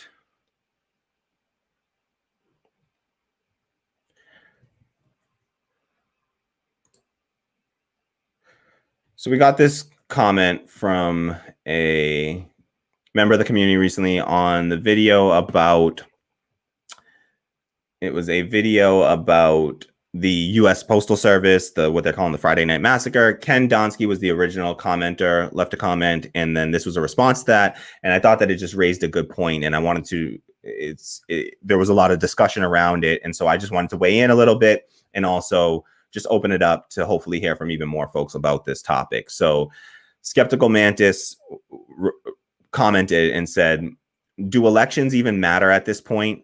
Do we really have any democracy? We need a new way to struggle. Voting is a distraction, in my opinion. And so I thought that this was a very interesting comment. Thank you for leaving the comment there, Skeptical Mantis. If folks feel uncomfortable about me sharing these comments like this, please let me know. This is a weird look for the thing, and I know I'm pulling it up in like my preview window right now. So sorry, y'all. It's, this is what we'll fix by growing and, over time. So sorry for the ugliness here, but. So Skeptical Mantis poses this question, do elections even matter at this point was the first point. And do we really have any democracy? And then just comments that we need a new way to struggle. So I wanted to comment on this and also just hear your feedback. And since that discussion is already sort of happening in our live stream chat today, it seems like an appropriate time. So if you have any thoughts on this and you haven't already weighed in and you'd like to share some thoughts, please share some thoughts in the chat or in the comments below, and I read all the comments and I'll read everything in the chat, and maybe we can highlight some of those comments. But what I wanted to say on this was a few things, really. So in responding to the first issue, do elections even matter? And again, read the comment thread itself. I'll leave a link to the comment thread in the description box below. I didn't do it now, but I will leave that link. I do have it ready, and I'll drop a link to it. Maybe I can draw. I don't want to link you out of this chat right now, though. So out of this video. So I'll drop a link in the description box after. But so on the question of do elections even matter at this point? I think, as with anything, it's a nuanced issue, and I don't think there's a yes/no answer on this, to be honest, sadly. I guess you could say yes. If I had to pick a yes/no answer on this, my answer is yes, but my caveat is that they don't always matter. They often, unfortunately, don't typically matter as much as all the airtime, the media attention, the money that goes into it, and the energy that activists spend on it. It's not always proportional to that, I believe. It often isn't proportional to that. I think it's disproportionately, like, the media covers it and it's given a lot of weight, but I don't think that it has as much weight as it's given in society. Unfortunately, not because of anything inherently wrong with elections, but it's the system that we've developed around our elections in the US in particular. But I think that this is an issue in any capitalist society, that elections are ultimately going to take some shape like this, where essentially, and this gets into the second question, do we really have any democracy? I think the answer to that is, once again, if I have to be forced to make a yes/no, do we have any democracy? Yes, I believe we have some democracy. I think it's very little democracy. I think what we mostly have, by and large, is oligarchy. We have a handful of people with the moneyed interests, the people that with the wealthy folks that are actually able to influence policy, and oftentimes are the people that are being elected. These are rich people that we elect to Congress oftentimes, the Dianne Feinsteins and Nancy Pelosi's and Joe Kennedy's, and these are lots of folks that are independently wealthy folks often, that, or better off folks that are being chosen to lead what is considered a working class party. And so I think that we largely see, especially in the national, and the bigger the election, I think the more prone to oligarchy it is. But I think that we have lots of oligarchy locally. And just, if you look in local, there's all these different machine politics. AOC went up against a machine of like Joe Crowley in the Bronx, Democratic Party machine. There are lots of machine politics. Cori Bush had to fight against a machine of like the Lacey, their regime. Essentially, they had a dynasty, a 50-year dynasty, for him and his father had held that seat for 50 straight years. And so I think that, and there was a Princeton study on public policy that I mentioned before. Steve Alvarez, one of our Patreon patrons and commenters, just fellow comrade, shared a great clip with me from Represent Us, I believe, where they did this great YouTube video. I should have had it ready to share with y'all, but don't, unfortunately, where they talk about this issue and show that they highlight this Princeton study that showed that regardless of the public opinion on a policy, it did not change in any way the likelihood of that policy to either pass or fail, becoming legislation. And so it was directly aligned with the public opinion of the wealthiest people in the country. So the top 1%, top 10%, the higher you go, the more aligned that the outcomes of our public policy are with their preferences. So they literally declared, we do not have a democracy in the US anymore. We have something much more akin to oligarchy. And so we have to reckon with that and be aware of that. But I do think that every once in a while they slip up. The system isn't perfect. And they'll slip up and they'll let a little democracy happen by accident. A little democracy will happen over here. A little democracy might happen over here. We get an AOC in or a grassroots candidate who's not funded by, corporations and super PACs, but funded by just grassroots folks contributing a few dollars each into a movement. We came so close with Bernie Sanders. We really did. We came really close. But there's, I voted in the Suffolk County, Massachusetts for a district attorney who is the most progressive district attorney we've ever had in the district. That's the same county where like Boston, Massachusetts is. And her name is Rachel Rollins. And she's a great DA. Her policies directly impacted me when I was dragged through our like racist criminal justice system, about a year ago. And her policies directly affected me, but I witnessed them directly affecting other people as well while I was there in court, and just seeing her things like refusing to lock people up on like cash bail for nonviolent crimes. And so there is definitely, I would say that voting matters in the sense that, yes, there's oftentimes consequences of voting. Noam Chomsky talks about this, that throughout history, voting has had consequences. If there will be different consequences, I say, for a Joe Biden presidency versus a Donald Trump presidency. And I think that once they make the distinction between the two candidates so narrow, I think it's really hard to say that particular election matters, right? So like if there's barely any difference between the two candidates that you have actually available to vote for, oftentimes it's only two candidates, then I don't think that those elections matter all that much. I think that there's the impact, the difference that's going to happen is minimal.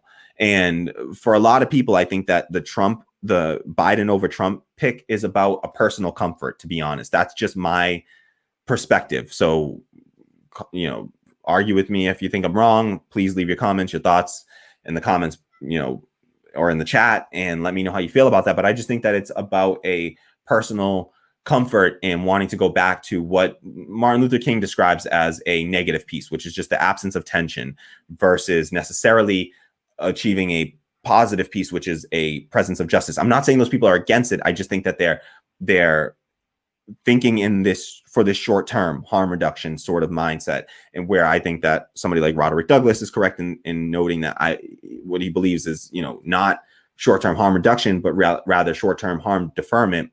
And it's with interest, where that harm is coming back, and it's going to have to be paid back with interest later. And so we have to start to maybe consider that, in what Cornel West has said recently, that maybe the Democratic Party is too far gone and there simply is not room for us here. And their recent moves at the DNC really highlight that they don't want us as a part of this party, and they don't want the left in this party. If they did, they would do anything at all to court us, but they do not do it, and they don't care about us on the left, and they're not going to bend to us. We're not going to be able to convince them or move them in our direction.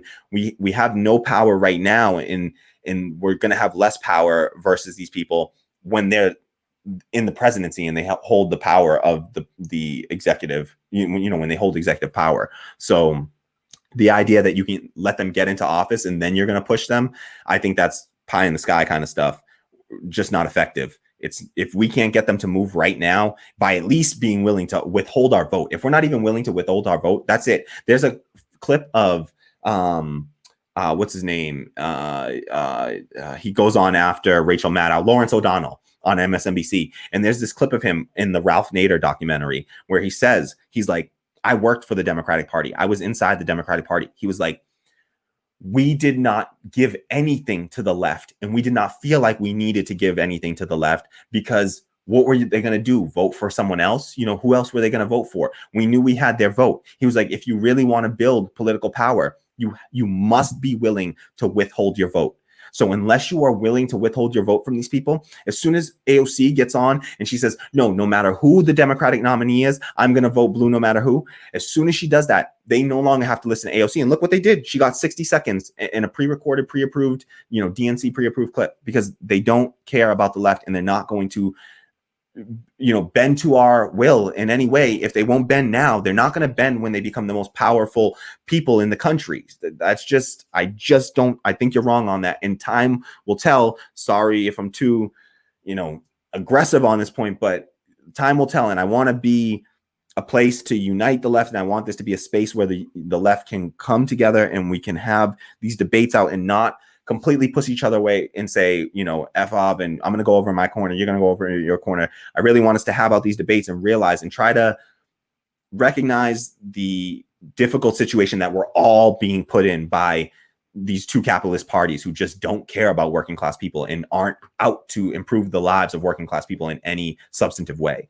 And so, but I do also believe in the inside outside strategy that folks like Kyle Kalinske and, even Cenk Uygur have talked about, and about, fighting from inside outside. Bernie Sanders, I believe this was a part of the Bernie Sanders strategy, honestly, was this idea of this inside outside strategy. You got to have some politicians like the FDRs that are at least willing to bend to our will.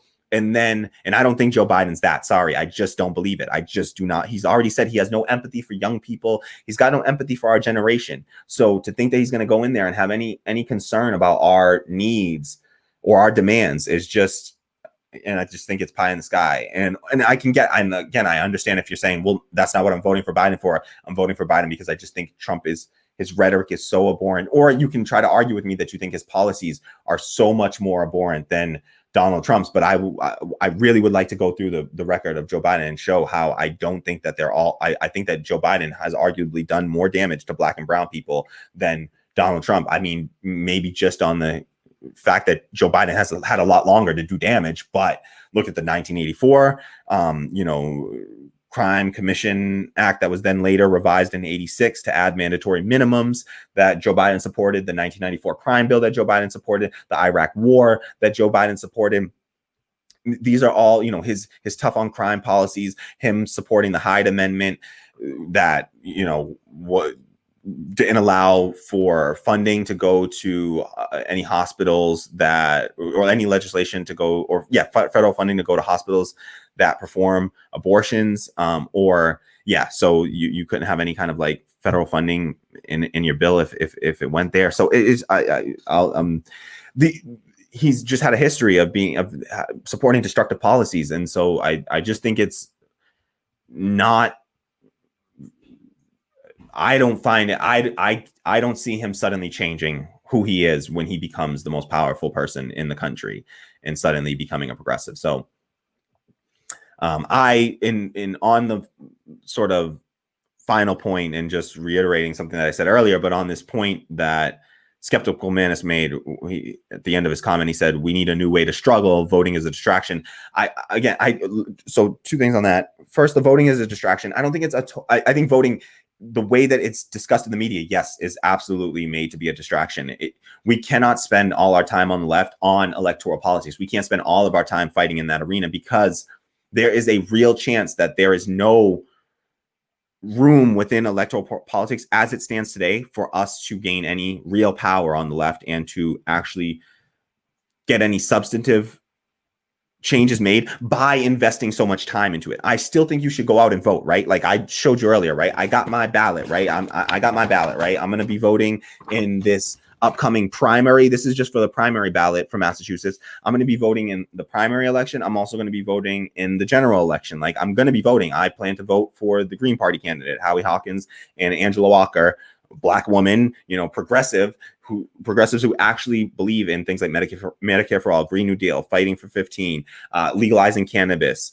These are just like, they agree with us on all the policies. And also it's a chance to help them meet the 5% threshold of votes in order to get that party some power so that we actually can have a third party challenge in this country. So if you live in a safe blue state and you're still voting for Biden, I personally think that if you're a leftist, I personally believe you're making a mistake. If you're in a safe blue state and you're voting for Biden, I think that you're making a mistake because your vote is largely means nothing. Biden's going to get, Biden will get the electoral votes from Massachusetts. He will get the votes from, say, New York. Biden's going to get those votes. If you're in one of those states, I think you have the ability to vote for a third party as a leftist. You're not going to be impacted, and you also can vote for your values. You don't have to feel that gross feeling every time he does something terrible. You don't have to feel partially responsible for it.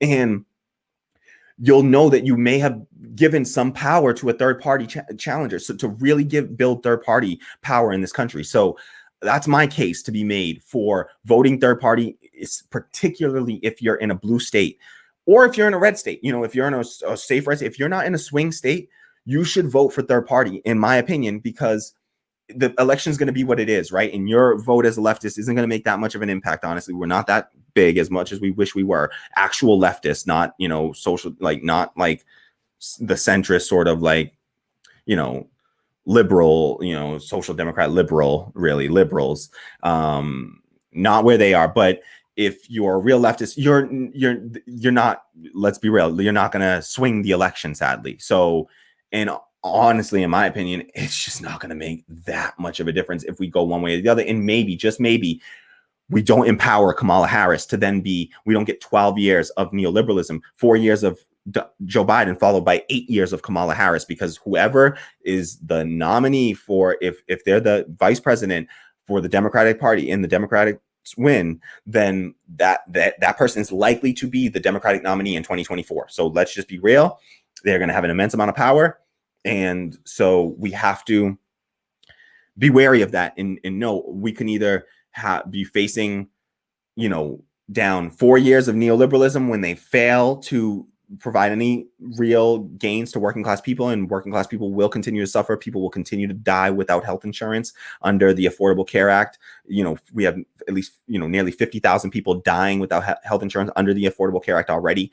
And it's only gotten worse because the legislation is weak enough that as soon as a Republican comes into power, they can damage that legislation. You give people universal health care. You cannot take back universal programs. Once universal programs are implemented, they are the hardest to undo. And so because everybody gets a little taste of it. And so it's really hard to undo Social Security. It's really hard to undo Medicare. You can't undo those things. They've existed for, you know, 60, 70 years now. And they haven't been able, no Republican party or power, you know, or administration has been able to undo those programs, even though they would love to. They fight to do it every time, every chance they get. They try to fight against Social Security and Medicare, and they want to weaken it, and they do everything they can. But those programs have held on. Why? And withstood the test of time. Why?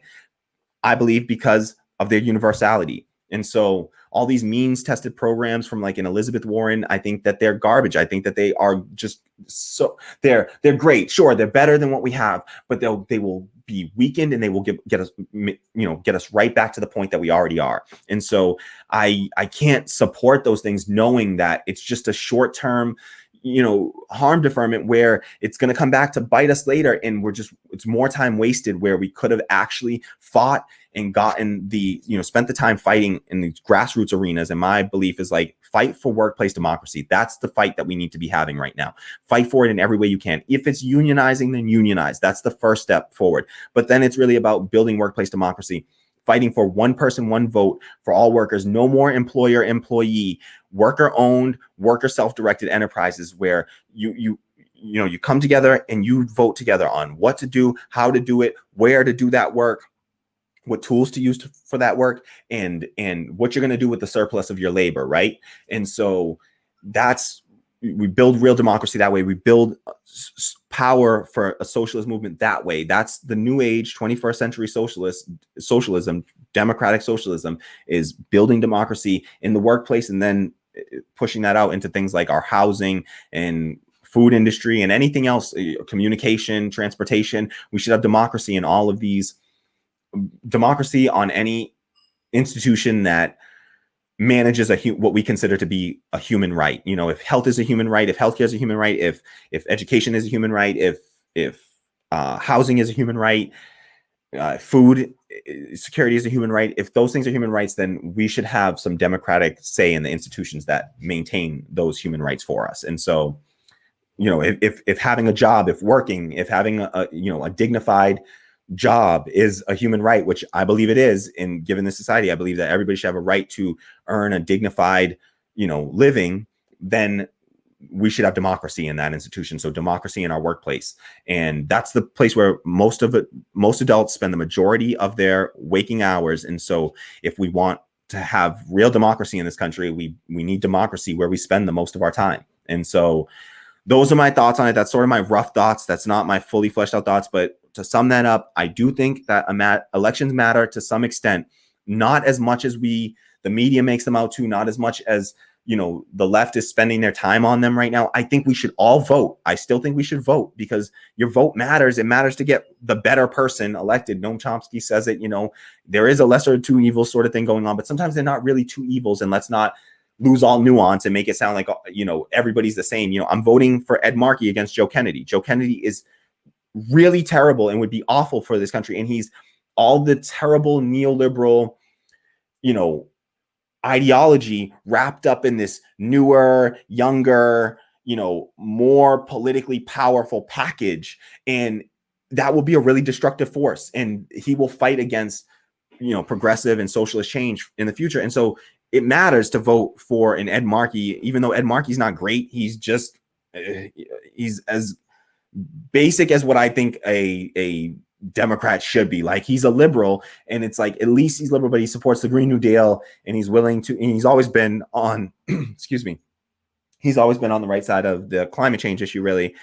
And so, he's better. He's better than Joe Kennedy. And also having him there at least allows another opportunity for in 6 years for a better progressive to come in and take that seat, more so than Joe Kennedy running on name recognition. That dude is just running on name recognition alone. And it's not name recognition he built. It's name recognition that his family built over decades. He doesn't deserve this. This is just like monarchy. This is oligarchy. That's oligarchy. When Joe Kennedy can earn a seat, when pushing no policy reason, he has no policy reason. There was a great interview with Ryan Grimm on the Hills Rising with Crystal and Saga, and Crystal, I believe, discussed with Ryan Grimm just this race between Ed Markey and Joe Kennedy, and it matters. That matters. There's also, I'm voting for Robbie Goldstein against Stephen Lynch in my district for House Representative. Robbie Goldstein supports single payer Medicare for all system. You get my vote over. Stephen Lynch does not. Period. That's easy vote. That vote matters. So, but filling out a ballot, filling one of these things out, it takes about 5 minutes to actually fill the thing out, a few minutes to fill the thing out, like, really. But like, you got to do the research on your candidates a little bit. So altogether, maybe an hour of your time really needs to be spent. Maybe a couple of hours needs to be spent figuring out, who stands where on the issues and then voting for them, right? That could be a couple of hours, done in a few hours. In other countries, elections are much shorter than like the 2 years that we put on years that we put on these elections for. Our elections should be much more condensed, and we shouldn't have to worry about this stuff. But but voting doesn't take all that much time. It's really when we start to put too much of our individual effort of like campaigning for candidates that are, one, if they're not strong on the issues, really strong on the issues, the AOCs, the Ilhan Omars, the Rashida Tlaibs, the Alex Morses, the Hussein Luckys, like, you've got to be strong on the issues to deserve people's like volunteer time. But we can, I think, for those people, for the folks that are really fighting, true progressives, I do think that they even garner more time from us to make a few phone calls, knock on a few doors. Yes, that I think is good time spent, and it will be effective. But I don't think it's as effective as we make it out to be. And I think that by and large, that strategy alone will not get us to the promised land. We must push for democracy in our workplace and building those socialist institutions up within our community. Fight for more democracy within our community on a more local level. Just fight for democracy on a smaller level, and then we can build up from there or whatever. But I think that a lot of these presidential elections are by and large inconsequential to the masses of people. It's like whoever's in there, it's not going to make a bunch of difference substantively for the masses of people. For most people, it won't substantively change anything. I don't think the Donald Trump presidency, and I'm a black person, and I'm disgusted by the police brutality and all of his rhetoric around it. But I don't think it was, if you look at the statistics, considerably any worse than the Barack Obama presidency. I mean, Black Lives Matter started under Obama. I Can't Breathe, That was Eric Garner under Obama. Like, these people didn't get justice. They didn't get justice under a black president. They didn't get justice under a Democratic president. And the police will continue to not, the police will continue to, live above the law and not have to face justice under a Joe Biden, Kamala Harris presidency. They're already, not in favor of defunding the police. Joe Biden is actually in favor of increasing funding to police.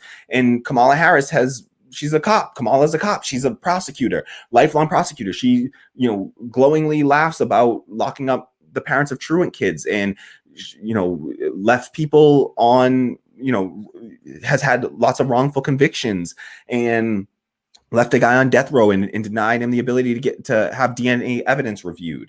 And so,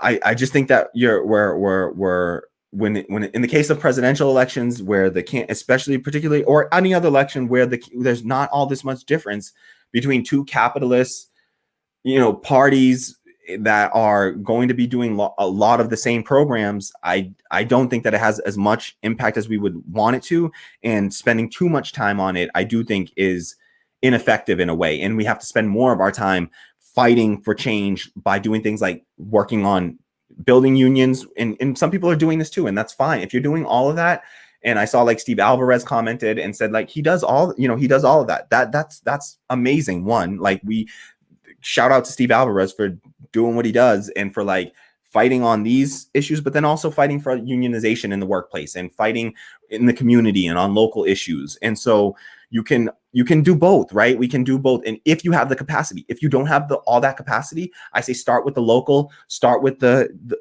as small as you can, building democracy in the smallest places that you can. So where you have the most control over. So like the workplace and in your housing, if you can, coordinate with your other tenants if you live in an apartment building, and start to talk about building tenant unions and fighting for,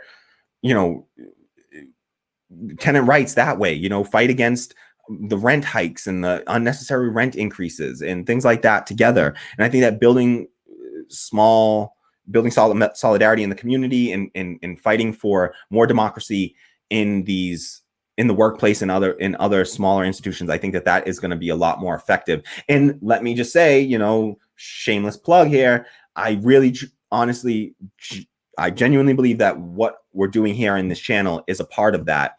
And that's why any endeavor that I'm engaging in right now, I'm working on this podcast, and then I'm also working on something called Raise Fist Media with Kwame Norville, who's been in the comments, and you see Raise Fist Media commenting in the comments. It's another project that I'm working on where we're building it as a democratic workplace. And that is the one condition of anywhere that I'm going to be, any enterprise that I'm building must be a democratic workplace. And so by contributing to this cause, you're contributing to the growth of a democratic workplace. That's real socialism as defined by somebody like Richard Wolff. And we can get into the idea of like, oh, well, I'm giving money. Isn't that capitalism? No, that's not what capitalism is. And I want to do a whole discussion around what is capitalism versus socialism, and we'll do a better discussion around that. But we're already up to 2 hours, and I cannot believe this. It's ridiculous. I don't even know how the time flies on these things. I've only gotten through essentially 2 things so far, and I want to get through a lot more. So I'm gonna have to forge ahead. Let me just check out the comments because I see a lot flowing through. And so let me just check out a few here before we move on to the next topic. So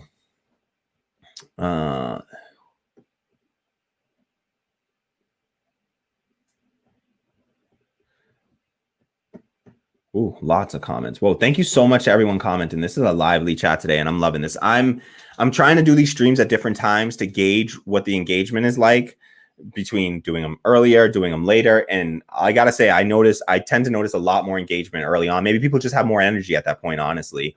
And so I'm leaning towards doing these streams more towards this time of day and earlier on in the day. Let me know what you think about what's an ideal time for you to catch these streams. I would like to get on a more regular schedule so that folks know when to expect these.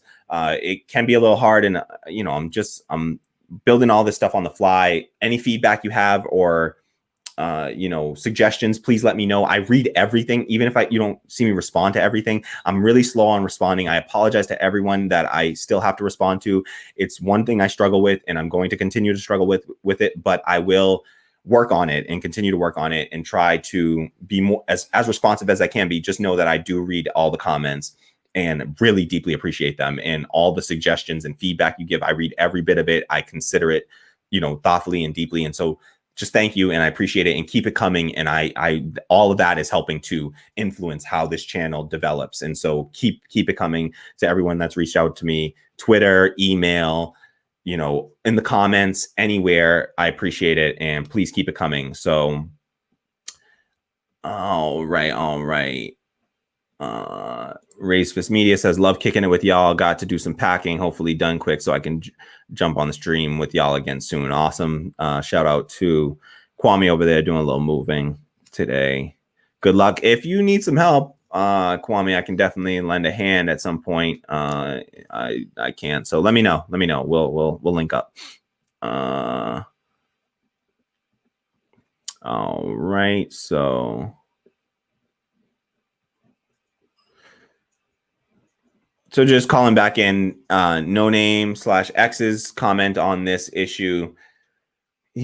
X says, vote for piece of shit Biden, even if you hate his guts like I do, because Trump is an absolute monster. So I totally understand that perspective, and just vote for Biden because to get Trump out, but just acknowledge if you're in a blue state, he's going to win. Biden's going to win in a safe blue state. If you're in a safe blue state, Biden's going to win. And nothing that this channel does, because I'm tiny and I'm, I don't matter right now, in this in the larger zeitgeist and such, and not yet at least. And so, nothing that happens on this channel or that we do in our small contingent on the left, is going to radically shift an election in a safe blue state. So you can still safely vote for a third party. If you're a leftist, if you're watching this and you're in a safe blue state, I think you can vote for a third party in a safe blue state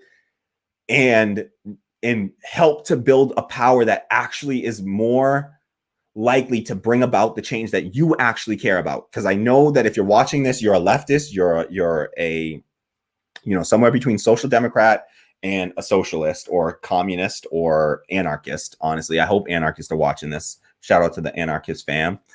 And, you're somewhere on that spectrum of the left. And so I know you agree with, say, the Green Party on the issues, even if you don't agree with them totally on strategy. I agree with the Socialist Party candidate, Jeff Mackler, more on strategy and on issues. But I'm voting Green to help build power. That's a strategic vote for me. And so just consider that. If you're trying to vote strategically, is you can afford to give a vote to the Green Party in a safe blue district. I keep on, caveating that. I think it's worth considering at least a vote for the Green Party. Get them over the 5% threshold, which gives them federal funding and will get them automatically on the ballot in a bunch of states that they have to work for, and they have to have this uphill battle. So if you really believe in breaking through this two-party structure, this two-capitalist party structure, well, consider voting for a anti-capitalist party that, if your vote is just going to go into the ether anyway and not really matter, maybe it can matter by giving power to the Green Party and helping build a viable third party. I really think that we're going to have to fight for a People's Party in 2024 and beyond. I'm Cornel West is starting to lean in this direction, and I lean where Cornel West leans. And he's been sounding alarm slowly, saying maybe the Democratic Party is just too far gone and we are not going to be able to build the power that the left needs to build through the Democratic Party. There is some chance of that. And listen, I think that if we build an actual viable third party, there will be a lot of folks that are right now under the Democratic Party that would move over to us. AOC, Ro Khanna, Pramila Jayapal, maybe. I don't know. So, but Ilhan Omar, Rashida Tlaib, Jamal Bowman, Mondaire Jones, Cori Bush, Alex Morse, if he makes it to Congress. Please support Alex Morse if you can. He deserves support. Shahid Buttar. Support Shahid Buttar right now for Congress, running against Nancy Pelosi in California's 12th district. Support these candidates. And then, I think that they would be the types to move over if we can create a viable third party. They would come over to us. They just need the party built up. They're not going to stick their necks out. At this point, it's a hard thing to do. So running third party is really difficult, but there is a chance that that's our only hope. If the Democratic Party spits in our face and keeps kicking us in our face, and how much are we going to let them keep punching us in our face before we do something about it? And just like, we can't keep turning the other cheek to them. That's my thought. So I know it's not the popular opinion, so I expect to get some pushback on this. So, and I appreciate it. I really do. I genuinely appreciate it, and really do appreciate hearing all the perspectives on this. And it helps me to, it helps inform my decision, hearing from the community and different people's thoughts. And so X says this is going to be a close race. Sure, it's going to be a close race. That's a problem for the Democratic Party. It should not be a close race with a global pandemic that Trump has failed to respond properly to, and economic crises that we're in, the greatest contraction of GDP in the history of the US, the greatest mass, the most rapid mass unemployment the US has ever experienced. And yet, and still, amidst all of that, it's still a close race. Why?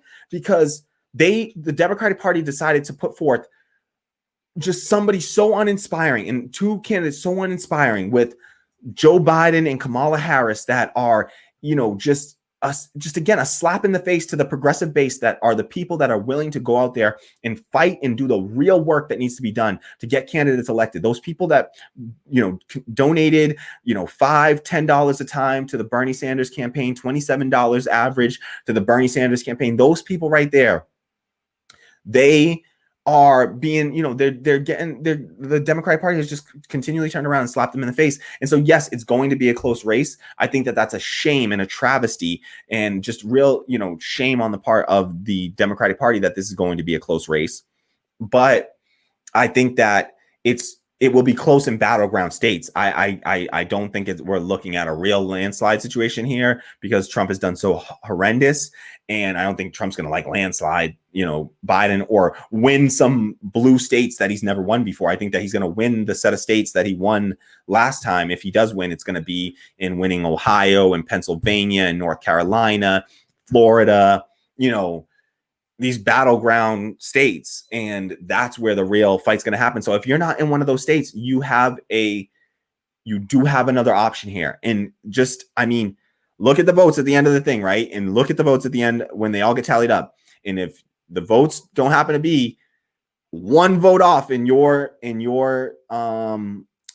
state to shift, unless the election was so close that it's one vote difference and you shift it that way, then it means that you could have voted for a Green Party candidate and it wouldn't have made a difference, right? Because if they're going to win by, hundreds of thousands or tens of thousands of votes anyhow in the state, then your handful of votes for the leftists just isn't going to have the impact that we think it will have. And so we can try to build power in a different way than what we're typically told, because it hasn't worked so far. And we're just hoping that, okay, George Bush, look at that. I accidentally called him George Bush. Donald Trump is so bad.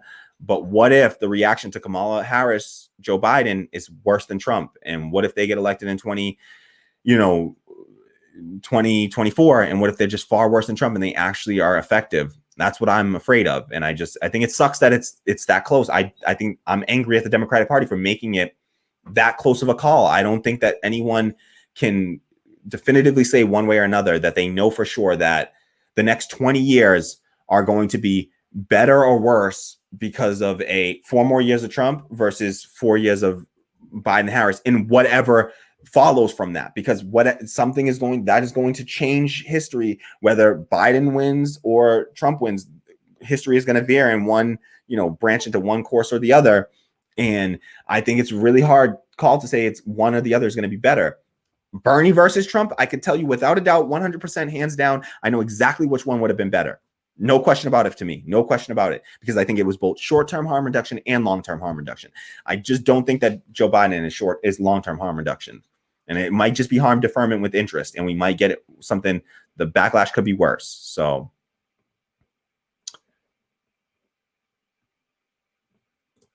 So Ben 2K says, and if they win, they're going to use it as if moderates are the right choice forever and further beat on the left. Exactly. That's just going to further entrench them in their way of thinking. If they win this race, they're going to say, look, it's the moderate neoliberal ideology that wins races, even though it lost in 2016. So it's clearly not the ideology that changed here, because Joe Biden's even worse in that direction than before. But it's not the ideology. And but only slightly, because he's only slightly worse, but it's still, so it's almost the same. And it's not that ideology. And then but they're gonna, they will use it as the cudgel to like beat the leftists over the head or whatever. And just like say, look at, your way of thinking doesn't work. Your radical, policies don't work, and they're not popular, even though they are popular when they're polled for. And they were popular even in the states that Joe Biden won. Medicare for all polled with the majority support in every single state that, that Joe Biden won in or whatever. And so like, even in South Carolina, Medicare for all had majority support. So these are popular policies that they'll still turn around and say, no, it was the policy that wasn't popular. When really people are just voting out of fear and have been, scared into voting for Trump, in my opinion, largely. I mean, you see it. It's like Trump is so horrendous. It's not affirmative votes. It's not vote for Joe Biden because he's going to be good for someone. It's vote against Donald Trump because he's so damn terrible. And I just truly, genuinely worry about what comes next after that. And so, yeah, I agree with Ben 2K that they're going to use this to pretend like a Joe Biden victory, of Kamala Harris, Joe Biden presidency means it's some sort of like mandate for neoliberalism. And I think that it can bring forth, it's like the Groundhog Day of like neoliberalism. And it's like the groundhog comes out and we get 20 more years of neoliberalism. And it's like, I just... all right. So it sucks that it's this close of a call. So thank you so much to Skeptical Mantis for the great comment and for sparking that thought. Check out that thread, because there's a lot of other great comments in there. Steve Alvarez, I've read a great comment from him, and I saw a bunch of others, and it got some really good discussion generating. So definitely check that out and leave more comments in that thread, and we'll read through all of them, and just comment on videos. Let me know your thoughts on these things, and hopefully it will spark some discussion and we can do this again. And anytime I see something like this, I'd like to highlight and just try to uplift voices in the community and have these discussions on the left, because this is what this channel is supposed to be about, is trying to work through these differences so that we can build a united left. And because we need to find a way to build power and start getting serious about building power. And I want to be a part of that in some way. All right. X says change will come. Change is inevitable. I agree. Change will come. I don't think it's inevitable in the sense that we can all just go to sleep and it'll just happen.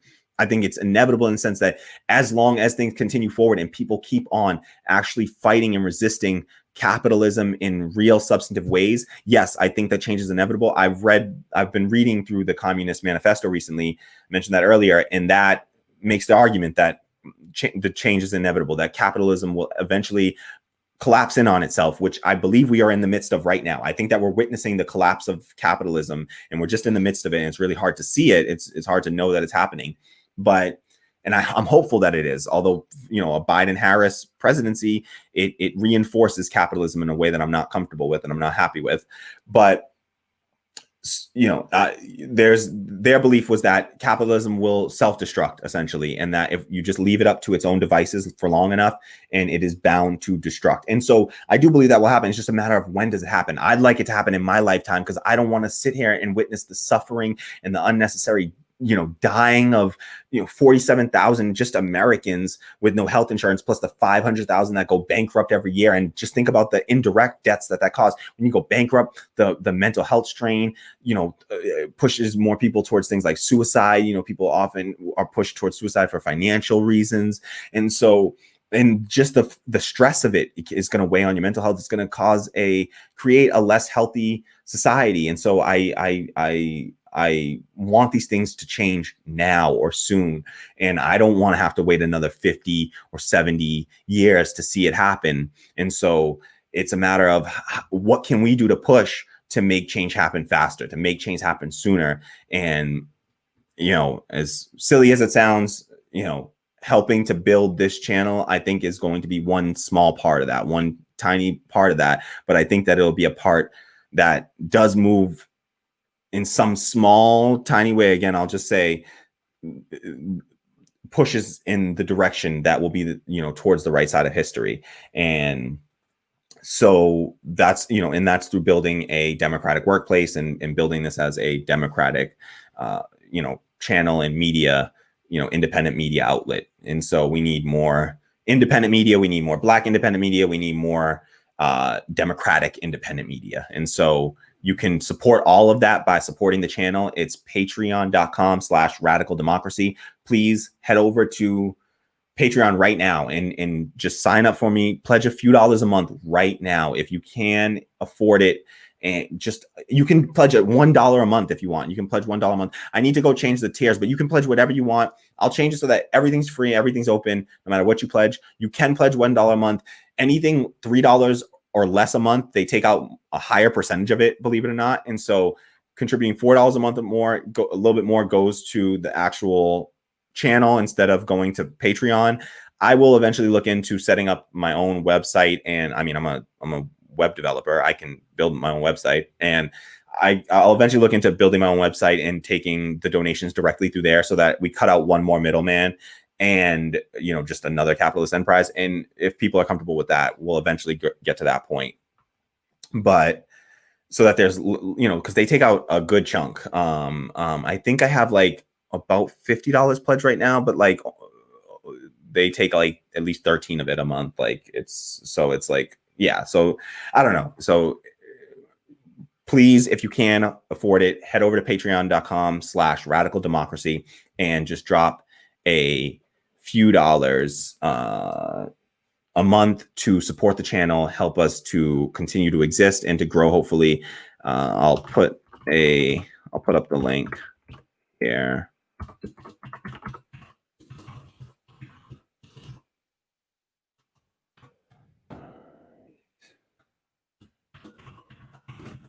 Sorry for this.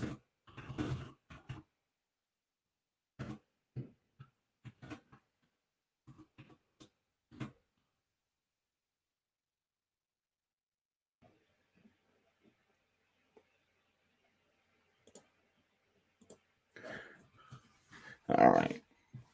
So please support the show. There's the link down below, but the link is in the description box below. You can see it up on the screen there. Patreon.com/radicaldemocracy. Head over there, few dollars a month, cup of coffee, you know, buy me a cup of coffee a month. Essentially, it's not really going to go to coffee. Although, I mean, I drink plenty of coffee, trust me. But so maybe it will, but, you know, help to get some better equipment, some better technology. Just the service for doing the streaming service is like $50 a month for the professional plan. So I would like to get to $50 a month at least as quickly as possible.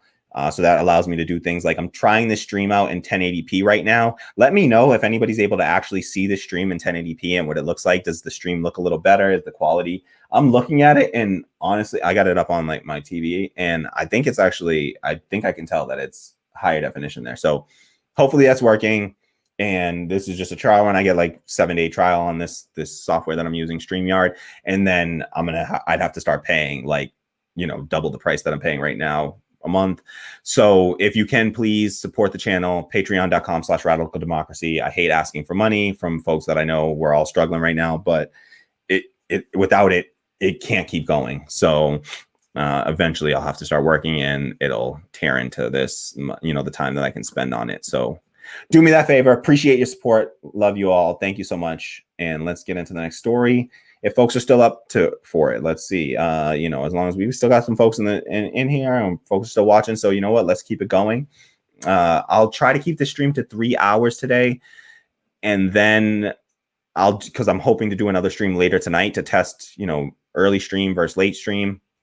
So we shall see, and we'll check that out and see how that works out. But Yes. So X says the real left is slowly gaining ground. So the real left is slowly gaining ground. I totally agree with that. We are building power. We are getting stronger every day. I wholeheartedly agree with that. You know, we are building real power on the left through grassroots movements. And we are getting some electoral victories that matter. They matter. You know, having an AOC in power, if we had gotten Bernie in power, that would have mattered. That election mattered. So we don't have to like downplay that, but we just have to give it proportionally as much time as what they give us, the politicians that we elect. We have to proportionally, you know, spend our time on those endeavors. But I absolutely agree, wholeheartedly agree. The real left is slowly gaining ground. You know, the socialist, left, the democratic socialists, at least social democrats who are like center left and like, avowed leftists. We are growing. We are growing in this country. We are definitely gaining power. In the younger generation, it's just like overwhelmingly, anti-capitalist, pro-socialist. Like, so we are winning with the younger generation. It's just a matter of having to wait out these like dinosaurs, and like, it's going to be a long wait if we just have to wait them out. We gotta do more to push to change the public opinion and a fight for these goals that we have. And I really do believe that building democratic workplaces is the fundamental change that we need to make to our society. And, support that by supporting the, this channel, patreon.com/radical democracy. And, it goes a long way, trust me, to building that sort of left power. So absolutely.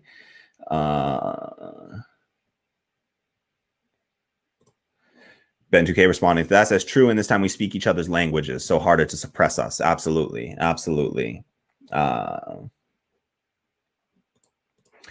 X says, to be honest, not going to hope for any meaningful change in the system, just doing damage mitigation at this point by doing what can be done within the bounds of the system. Yeah, so absolutely. That's what my voting is about. That's what that effort is to me. It is about damage mitigation and slowing down the damage that's being caused. And that's so to that end, I think that we do have to put some of our time and effort into electoral politics, because there is damage mitigation to be done. And so we have to put some time into it. I just don't think we have to put all of our time on the left into it. And there's many other places that we can resist and do real acts of resistance in smaller spaces where they're not really big, loud, acts or anything, or garner a lot of attention, but they're really effective in actually shifting the balance of power from capitalism to socialism. So, Mondragon is a great example of that. They started about 60 years ago now with 5 people, and now they've grown to over 100,000 people,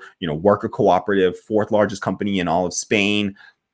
And they got people from Microsoft and GE that go over there to learn how to be as productive as them, because the workers are more productive working in worker cooperatives. So we can talk about even economically, it just makes sense. People are going to be more productive, and they're also going to get self-determination. And you give people a vote, and I guarantee you that a group of people in a community are like Flint, Michigan. If they had democratic control over, say, that GE plant, I guarantee you or real democratic control over their pipelines there, I guarantee you they wouldn't have democratically voted to, swap their water supply system from the cleanest, largest surface area of fresh water, body of water in the entire planet, Lake Michigan, to swap that water supply for a dirty, polluted, toxic river water supply that has caused neurological damage to children. And, and even the decisions to dump and pollute those water supplies in the first place,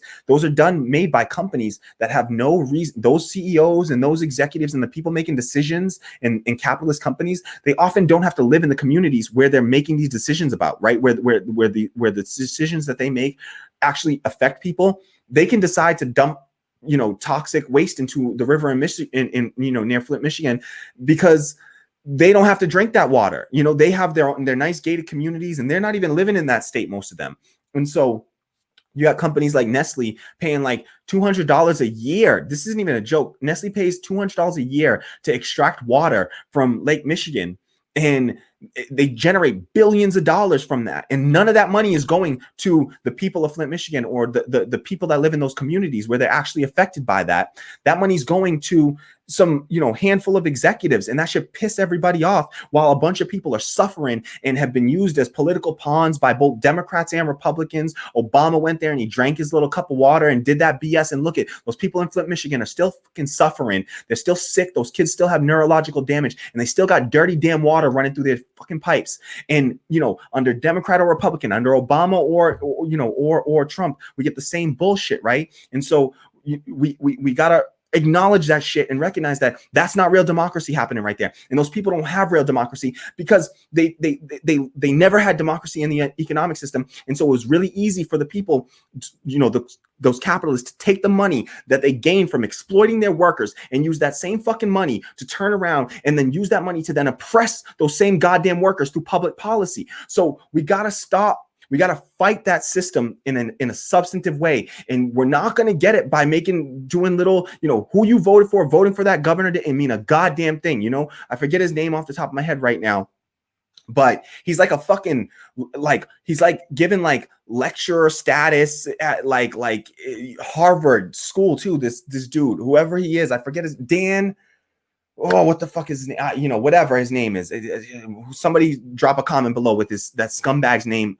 But the dude, these are these people. And so we got to recognize that voting, it's not going to matter all that much there, really, and it doesn't matter all that much there. What really would have mattered is if, we had democratic control, if we had built, democratic workplaces up, and we had something like a Mondragon existing in Michigan. They could have had the control to make those decisions. And I guarantee you, when workers have votes, they're not going to vote to pollute the river that they rely on for water. They're not going to vote to pollute the air that they rely on to breathe. And so that's why we need to fight for democracy in the workplace and then build it out from there, and start with democracy in our workplace, because that's where it really has impact. And so much more so than the democracy that we get to participate in, every 4 years or every 2 to 4 years. Imagine participating in democracy every single day of your life, 8 hours a day. That's where you would have much more, in having much more power in that democracy as well, because you're one of only a handful of people instead of being one of 330 million people. So,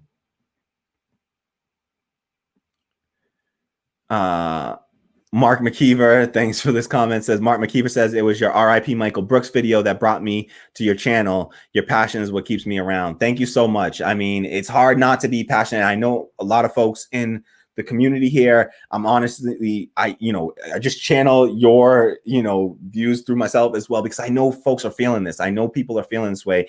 And I knew I wasn't the only one, which is what and motivated me to start this channel, was knowing that I know we're not alone. I know that there are many other folks like us that are fed up and are angry about the system. And unfortunately, in America, as a Black person, especially a Black man in America, being angry about something does not always play over well, as particularly with my liberal, friends and folks around me, and especially in the tech industry. And so, always, being angry about these issues doesn't necessarily help you to be successful in this capitalist system. And so I needed to try to find a space or build a space where more of that sort of discussion and camaraderie and solidarity could be built. And so that's, what has motivated me to do this channel. And so thank you so much. And I appreciate that. And it's just, it's hard not to be passionate about these issues when they affect us so directly and affect the people that we care about. And I tend to care about, just about everybody, and, just on a human level and a humane level. And so, yeah, I will continue to bring it as much as possible. Ben 2K says exactly the same for me too. Thank you so much to all of y'all. And I appreciate your passion, and I see it in the comments and in the feedback and everything. I see the passion of the community, and it motivates me as well. And so thank you all. We're getting a lot of, solidarity there. Same from X. So thank you to everyone. Oh, Kwame says, oh, okay. Racefist Media says, drag the image to your browser and share the tab. That's what I should have done. That's much better. Thank you for the feedback on that. Okay. X says, here's what should happen. Get Trump out and then defy Biden immediately and forever after he's in office. At least now we know he's absolutely full of shit, unlike before with Obama, who duped us. Listen, we know, but we are a pretty small contingent still, X. Like, I know we're growing, but we're still pretty small. If we had real power on the left, we wouldn't have lost in that primary. You know, if we had real power on the left, we could have won that primary and gotten Bernie Sanders in there. And so we got to acknowledge that we're not fully to the point of power that we want or need to be at. And so, and I believe that there was a contingent before that knew this. We're just the next generation and we're knowing this time. I would like to believe, and this is hard to see, but I would like to believe that there are more people that are aware of it this time and know going into an Obama presidency like we do, that, you know, going into a Joe Biden presidency, I think there are more people less people that will be duped by the, you know, fake pseudo progressive, you know, messaging from Joe Biden. And so I think you're right there. I think you're right that it will definitely be more people aware of it, and I think more prominent people too being aware of it. And we have some real strong voices on the left now that I think are going to, in media especially, we're building independent media in a way that I think is really building power. And I think that independent media is going to have a large role to play in that. And so, yeah, I do think that we are in a better position than last time going into this. And I have hope for that. And, you know, I believe that no matter what I do, I right now currently still believe Joe Biden will be the next president, but I think it's so damn close. It's scary now. I don't think that, like, I'm like 60-40 now. I used to be like 90-10 at one point when things were really at their worst. And I just thought Trump will do something, but he's still done no economic stimulus. So that kind of, you know, that ship has sailed a bit, but he still has a chance. There's still 3 months left. We're about 12 weeks out from the election. And so he's still got plenty of time to do some economic stimulus, and that will have an impact. And if Biden and Trump are only 1 point apart in 15 battleground states, on average polling, that's in a bunch of average polls, not in just one standout poll. That's polling averages on the Real Clear Politics polling average. They are way too close for comfort right now. So I get the sentiment, get Trump out and then defy Biden immediately and forever. That's like, I'll be there, you know, fighting alongside you to try to defy and try to push in every way that we can. I just think that we could have a slightly more effective strategy in, say, places like blue states of voting third party. You could still get Trump out if that's the only goal, because he's going to get out of your state, at least if he's, you know, I know you're in Hawaii. Hawaii is a safe blue state. There's, you know, I don't know if you vote in Hawaii though, but like, it's a safe blue state. I think that you could vote third party and not risk like throwing the election for Biden. But I understand the fear, and the fear is real, and that sucks that that's what Republicans are able to do, because they're so terrible that you're just afraid that, like, shit, 4 more years of this monster. How can we deal with it? And I just think that Biden, in so many ways, on so many issues, he's almost as bad of a monster. Check out that clip that he has where he's essentially doing the same Donald Trump speech about, you know, Mexico is bringing they're bringing crime, they're rapists and drug dealers. Like, Joe Biden literally has a clip from like 2006 or something where he says the same shit to a bunch of donors. He's like, yo, all, you know, Mexico, we gotta be, you know, even if we build, and he was talking about build a wall. He's like, even if we build a fence that's 50 feet tall, they're still gonna find ways to bring their drugs in and bring their crime in. And I'm just like, holy shit, it's the same thing. It's like slightly better. Is that really what we're gonna be like spending any of our time, or like, you know, fighting for these people, or like trying to convince other people to vote for these monsters and these ghouls? Like, it's a big ask. That's a big ask. And I did, you know, I held my nose. I voted for Hillary in 2016. I went out, I drove to New Hampshire, from Boston, Massachusetts to New Hampshire as a black dude, knocked on a bunch of white folks' doors, asking them to vote for Hillary Clinton, you know, against Donald Trump. I voted for her, and it got me nowhere. And you gotta forgive me for just giving up at this stage on the Democratic Party and saying, you know what, I don't think that there's any real hope, and I don't think they want us here. They've moved further to the right since then, and I just don't think they want us here. And so it's just hard. It's a real hard ask for me to vote against my principles on every principle that I hold pretty much in order to vote for Joe Biden. He doesn't believe in anything that I believe in. Medicare for all, Green New Deal, fighting for 15, legalizing cannabis. He doesn't believe in any of it. He's actually against a lot of it. And he's for, cutting Social Security. So sure, will he be? Angela Davis has come out and said, and Tammy often reminds me of this, that like Angela Davis has come out and said that, she plans to vote for Joe Biden, but then push him afterward. And she thinks that Joe Biden is more likely to bend to our policy demands than Donald Trump. And I just don't know. I don't know. Honestly, he's more hostile, and he has the defense of the national media in his favor. They're all going to be standing for Joe Biden in defending him. And I think there's hope that like, we're building a power on the left.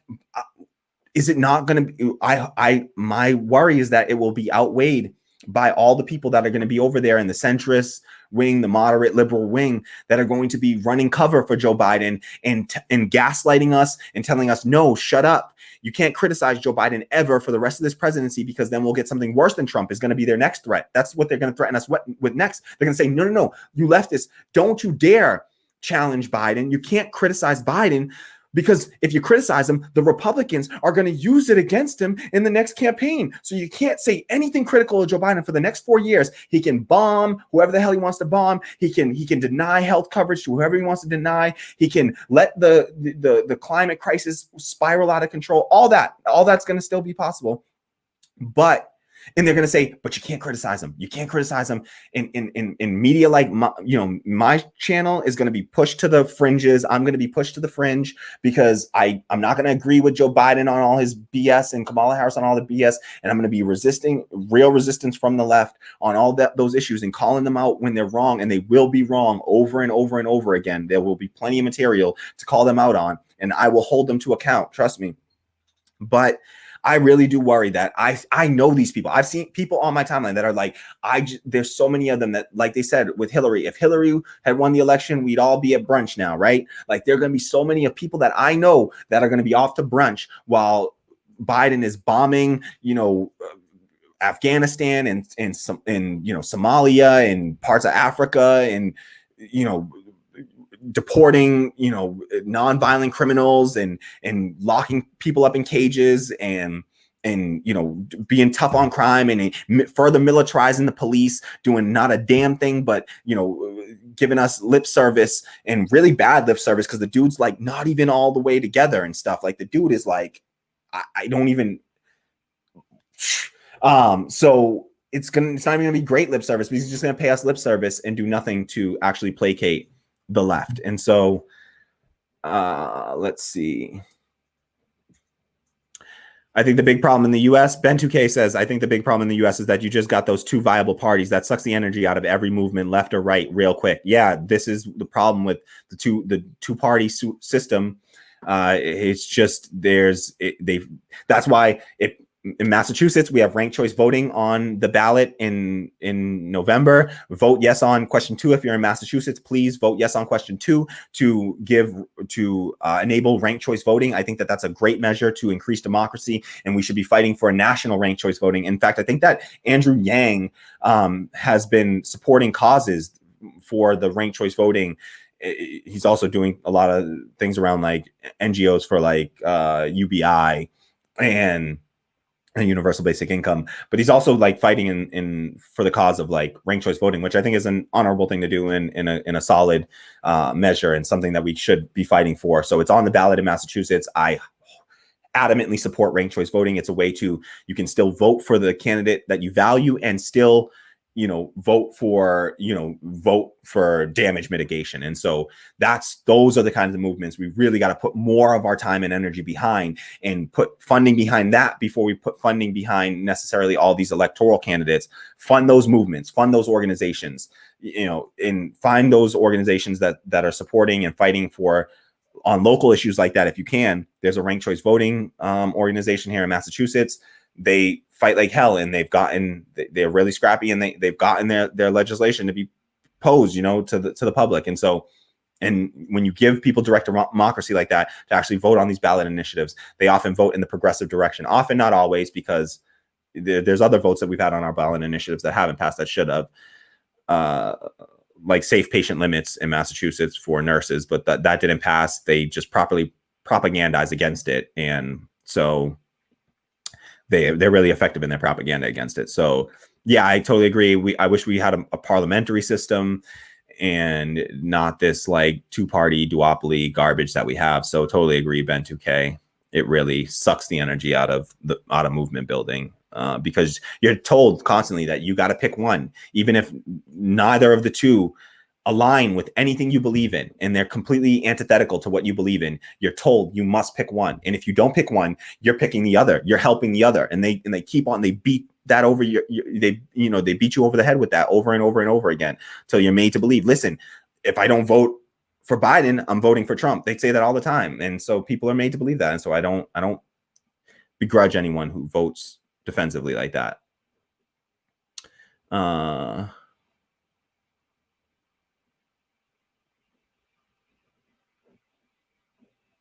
So What Up America says, I'm kind of on board with how David Dole looks at it. Just do all of the above, transform the Dems from within, peaceful protest, and third-party pressure.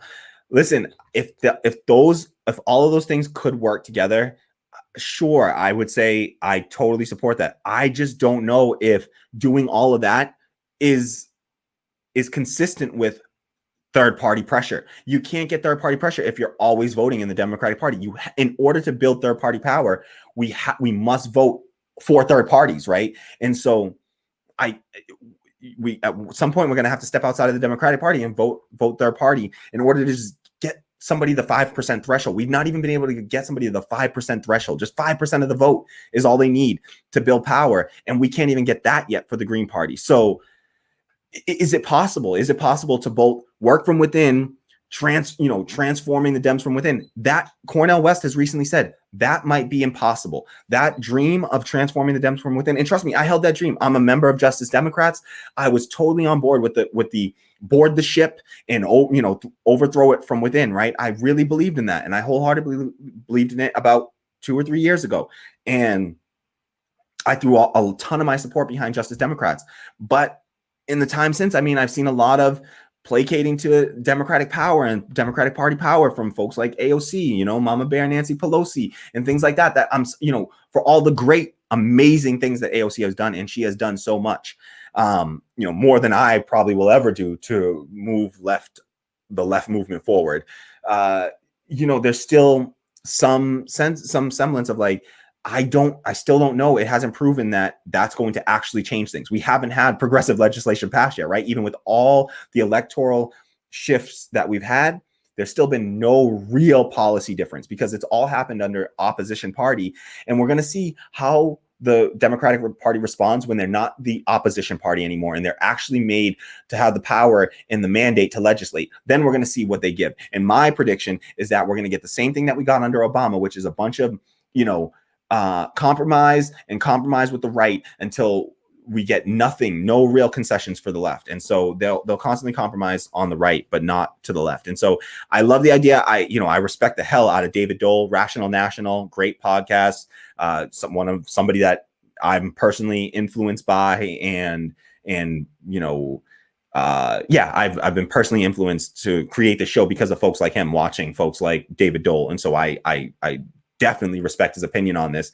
And that's why I think that on the left, these are great discussions to be had out and points that we have to really work through because it's not obvious. So I wish What Up America. I power to you if that's your strategy. And I will not, we are on this, we're on the same side on the issues. And so we will fight together as much as we can. And, you're a comrade and we will fight together on this. It's just that strategy wise, I'm not totally convinced that strategy will work any longer. And I hope it will, because that's the strategy that is most prominent right now, from people that are of the left. And so I hope it works. I hope that works. But in the event that it doesn't, we got to try to start to focus a little bit more of our energy and attention towards building democracy in the workplace, building democracy in these different enterprises and the places that we have to actually exist within, and spend the majority of our time within. So we got to build democracy there. Help me build democracy here by growing this channel, letting me, eventually hire a producer to help me produce this show. It's a hard thing to do, to both research, do the content, and have to edit videos and do all the, production around it. Would definitely love to have a producer on the show, but I need to have the funding to do that first, enough to just pay to survive, and then having enough excess on top of that to pay another person to survive, and they will get democratic, say in the workplace, and they will have, they will be able to experience democracy in the workplace, and we will build this as a democratic media outlet. And so in that, it means including the community as much as possible as well. So please head over to my Patreon. It's at patreon.com/radical democracy. Please support the show. Just drop me a few bucks a month, and it goes a long way to just keeping this thing going and growing. So patreon.com/radical democracy, few dollars a month, it makes all the difference in the world. So please do me that favor. If you can afford it, head over there and just drop me a few bucks a month. Help this thing to continue to exist. I'm going to check on it really quickly just to see if we got any new Patreon patrons.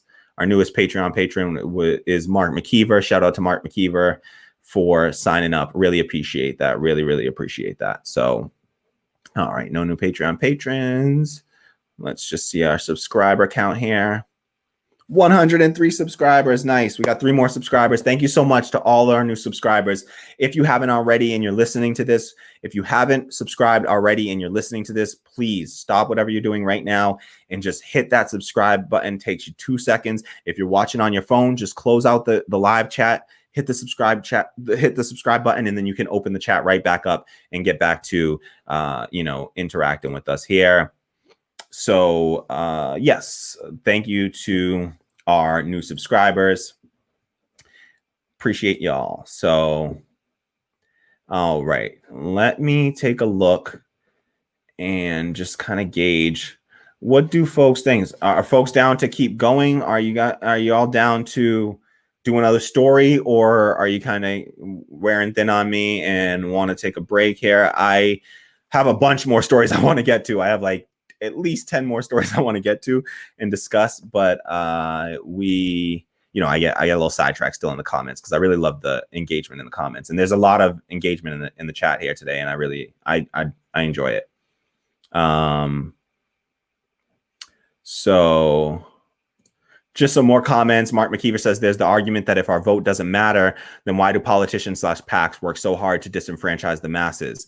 But I believe our vote is becoming obsolete when our reps ignore us. Yeah, so I think it's a really nuanced one, and I don't think the vote doesn't matter at all. I wouldn't be voting if I thought that voting doesn't matter. So I personally believe that it matters. I just think that proportionally to the time that gets spent on it, both in the media, and I'm going to try to do better about that, and try not to focus too much on electoral politics, and also highlight the other organizations and campaigns and things like that, to just about movement building on the left, and also different issue based policy based focus. And so I definitely want to do more of that, instead of always just reacting to sort of electoral politics stuff. And I try to do a lot of focus on economics and not just electoral politics, because I think the economics of the situation really matters, and trying to raise awareness there, and also just, build up a knowledge base for folks on these issues. So yes, great comment from Mark McKeever there. Ben 2K says, true, Mark, nobody really fears their voters like they should. Exactly. Ben 2K says, yeah, third party where you are is totally fine, but in swing states it's hard. Yeah, like Nina Turner said, it's eating a half a bowl of shit. But if you have to eat a half a bowl of shit every election, it sucks. Yeah, exactly. Like it does. Like when you really put it that way, it's like, who wants to eat half a bowl of shit? I mean, it's still a bowl of shit, right? So, but yes, swing states, I admit it's a tougher choice.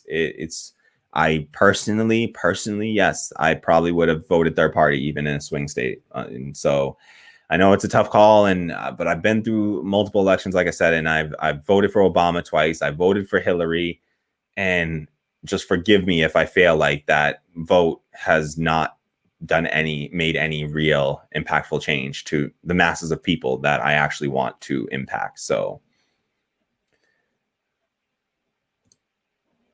Ben 2K says, I think Harris will be president in 2022. Joe is going to get some health problems. Not that I wish it on him or anything, but I think it's going to happen.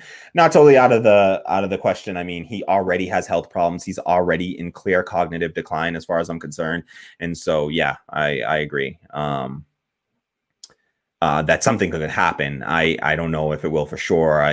4 years, they're already propping him up, and just he's held together by like crazy glue and just like conservative talking points. And I just a broken ideology, and that's all that's holding this dude together right now. And so, yeah, I could totally see that, but I think that he could just survive out. All he has to do is just survive 4 years, just continue to live and breathe, and he'll make it through the 4 years. And then I think he'll dip out after that. And then we'll see the rise of Kamala Harris, and that'll be a tough one to break, with all the liberal support and the like black girl boss hashtag bullshit. Like, we could end up with 12 years of neoliberalism. And the IPCC report that came out like 3 years ago said we had 12 years. And if we go through 12 years of neoliberal policies throughout that, we're fucked. We're fucked. The planet's fucked. And what are we going to do? I mean, we're literally going to get past the point of no return. And they said that we're going to get past the point of we're going to do irreparable damage to the planet if we don't drastically alter our climate policy in the next 12 years, they said. And that was, again, I think in 2017, that IPCC report came out. We have 9 years left. We're talking about maybe, one more year, finishing out the year with Trump, essentially. And then 4 more years of Biden, and then we have 4 years. We essentially have 4 years left after that, and maybe it's 8 years of Kamala that we're faced with after that. Like, what are we talking about? We're talking about not saving our damn planet. Like,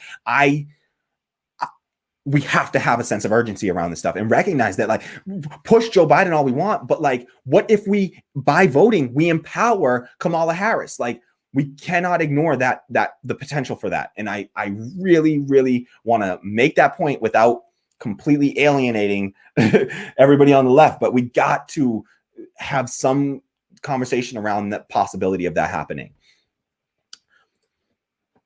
X says, congrats on 100 subs. Thank you so much. I'm so happy. Thank you so much to all the subscribers. We made it over 100 subs in this live stream today. That's amazing. The channel's growing. If you haven't already, I posed this possibility. I have another channel that I built years ago. It was a cannabis growing channel, and just around like information on like growing indoor cannabis. It was a legal growing channel. Once Massachusetts legalized growing cannabis in your home, I grew some plants, and I did some grow journals and such. And I grew this channel to, it nearly has 1,000 subscribers now, but I don't use the channel anymore. I don't upload new stuff to it, but it still gets a lot of like activity on it from the old videos. Some of the videos have over, like 3 of the videos have over 50,000 views on them. So they still get, frequent views and comments and such. It has almost 1,000 subscribers on it. I think it's already met the mark for being able to monetize, which means I would be able to use something like the super chat feature on that channel. My thought is to move all of my content from Radical Democracy over to that channel, just download the videos, upload them back to that channel, and then rebrand that channel as the Radical Democracy channel. And then I would ask my subscriber base here, as many of them as are willing to follow me over to that channel, to please follow me over to the other channel and start to subscribe there. And I'll post my content there instead. And essentially, if I could bring over the base from here, even half of the people that are subscribed right now, hopefully it would be more. If I could bring over even half of them, I would be over the 1,000 subscriber threshold. There's 1,000 subscriber plus 4,000 hours watched in any rolling 1 year period. And then you can monetize the channel. I think I may have already passed that mark. So I think I'm actually able to monetize that channel immediately. Most of the videos are like going to be demonetized based on the content of it, because it's like cannabis themed and like, I don't know anyways, but like, so ad revenue wise, I'm not really all that concerned with ad revenue. It's more about being able to use the super chat feature. So let me know what you think. The pros of it are that I would be able to monetize sooner, has a larger potential audience because a lot of the folks are cannabis enthusiasts, and so they would be likely, receptive to left-wing ideas, and I talk about legalizing cannabis on the show and things like that. And so hopefully I would have a lot of those subscribers would stick around, and also it would just be a larger potential audience when I post a video, things like that. Also, just seeing the 1,000 subscribers, it gives people it's a little bit of a psychological trick, sadly, that is used in like marketing and things like that. But like, it's social proof. It just, people are more likely to subscribe when they see that there's already a base of support behind it. It says like, oh, okay, 1,000 people already felt like this was worth subscribing to. Maybe I should subscribe, check it out. And so it has that advantage. Cons of it are, some people might see it as cheating. I don't really have an issue with that at all, because it's essentially cheating a capitalist system. It's capitalist in the sense that Google is a capitalist business that's running it, and I don't care about cheating them in any way. I don't really think it's cheating all that much, because it's a channel that I built, and then I would just be merging essentially the two channels that I had built over time. And another con is that it would have a lower click-through rate, which is important for the YouTube algorithm. So my videos may perform a little worse for a while and would be less likely to be recommended by YouTube's algorithm to other people. So there is a little bit there's a chance that could happen if I suddenly start sending out these, notifications start going out, and people don't care for that content that are already subscribed, just because they're more concerned about cannabis content on that channel, then there's a chance that the click-through rate lowers, and then the algorithm doesn't like it as much, and they recommend the videos to less people. So there's a chance for that. Also a chance that it balances out with the fact that just more people are watching it in general. But there's also tedious work to move the videos from one channel to the other. So I have to do the work of like downloading everything, uploading them, and then I technically lose all the views on those videos, but not the biggest issue. It's really early on the channel. Let me know what you think in the comments or the chat, and if you think that that's a good idea, if you support that, or you think it's a terrible idea. Let me know if you're willing to move over to the other channel with me. And you can subscribe to that other channel now if you want. It's Greener Thumbs. Tammy dropped a comment. This is the name of the channel there. It's called Greener Thumbs. So that's the name of the YouTube channel my old one. You can subscribe now if you're willing to make that jump with me. Just subscribe now if you want, or I'll drop a link soon, and then I'll have to post all the links to the new channel on my new videos. So let's see. A couple more comments here, and then we'll see if folks want to move on and continue, or we might just halt the stream depending on how many are still viewing. And it's been a while. I want everyone to be able to take a break. You don't have to stick, through all this, put your device down, go grab something to eat, something to drink, relax, whatever. And you can always come back, or stick around and hang out and chat. Let me know what you think, if we should keep the stream going, or should I try to do another story? Are folks still up for that? Or should I just, stop the stream for now, come back later, and do another live stream tonight, which I'm almost definitely going to do no matter what. I love that the comments are moving too fast for me to keep up. I can't read them all, unfortunately, but I'm trying to go through them and find the ones that I think just a few that stand out and stuff, or that make a specific point that hasn't been made already. And hopefully Tammy will be helping me with this in the future. Actually, she's awesome, and I appreciate her. And awesome, right back at you. And so hopefully I can make her a moderator, and she can help me do some of this stuff so that I don't have to. And if she's helping and she's doing labor, we should pay her for her work. So hopefully that's another reason to subscribe to the Patreon, patreon.com/radicaldemocracy. Help Tammy get paid for her labor as well, if she's helping me to produce this show. So, all right. So X just says, oh, wait, well, all right, I'll throw a couple of comments. X says, yes, contrary to the claim, they budget $770 billion for war. What do they spend on democracy, infrastructure, and facilitation? Exactly, like next to nothing, even though they talk about oh, Russia. And what did they do to ensure free and fair elections? And what do they do to enfranchise voters? Next to nothing. So, but they'll spend just obscene amounts of money on a military budget, nearly $1 trillion on the military every year. Dave DeCenzo makes a great point here. He says, all of these were during Obama's presidency. Michael Brown, Eric Garner, Sandra Bland, Philando Castile, Alton Sterling. Should I keep going? I will. Antoine Rose Jr., John Crawford III, Tamir Rice. We can just keep going with this. Like, you can keep going and going and going. And it's just, and all that happened, and Black Lives Matter rose up. And let's just be real, like that all happens under a Democratic president. And so we got to acknowledge this stuff and be wary of it and recognize what that foreshadows for this next, presidency, this potential Biden-Harris presidency. Great point, Dave. Thank you so much for making that point. Shout out to Dave for that one.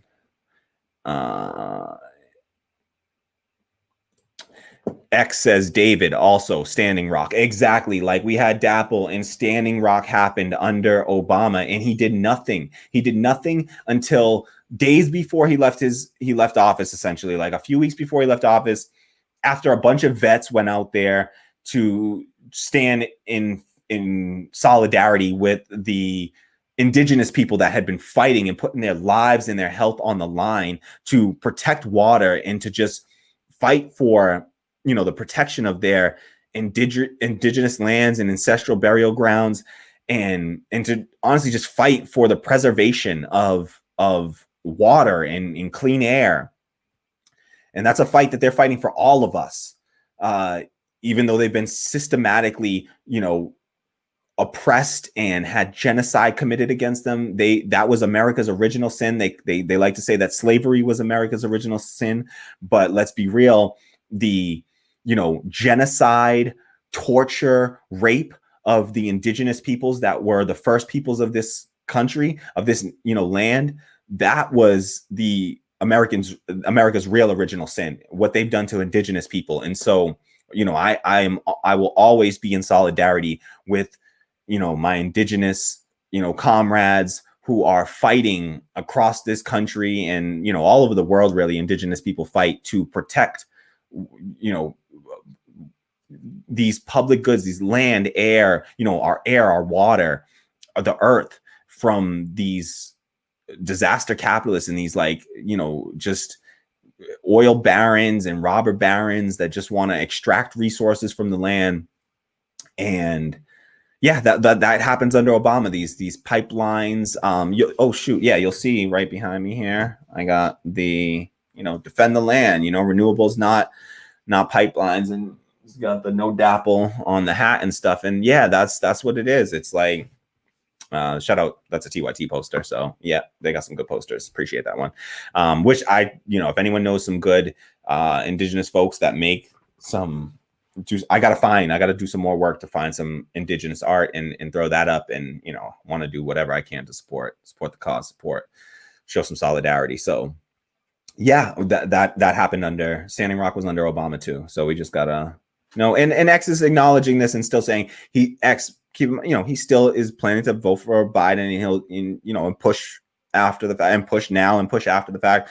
And so we can still have these agreements here, and still, even if we disagree on the strategy, we still are, we still agree on the underlying points here. And that's where we can definitely find some common ground. And I don't know which one of us are right. And I hate that we have to be put in this position of having to try to decide this. So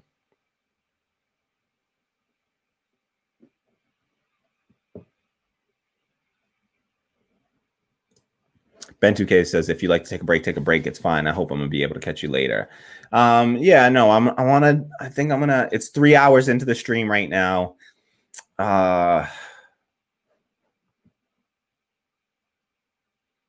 Sadly, once these streams go over 2 hours, unfortunately, I have to, I can't, the original stream, I have to split the stream with the upload. So I got to remember that too, and keep, oh no, you know what? I found out that there was something wrong that happened there. That's not absolutely necessary. I thought that there was an issue with this StreamYard where they were only letting me upload like the last 2 hours of videos, but it seems like for at least one video, it didn't do that. So it actually let me keep the full live stream. So I can't go over 4 hours for sure on a stream, or else it cuts the video off when I go to download the video. So we have a hard stop at 4 hours, really hard stop at 4 hours.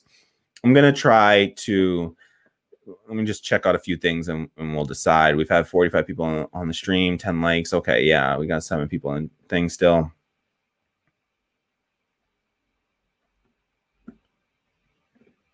And I'm looking at my, okay. Okay, yeah, I skipped a bunch of, okay. Yeah, just the comments are coming in. There's even more than I thought there. So, all right. Yeah, X is heading off to work soon. All right. X says never asked for permission to search yourself. All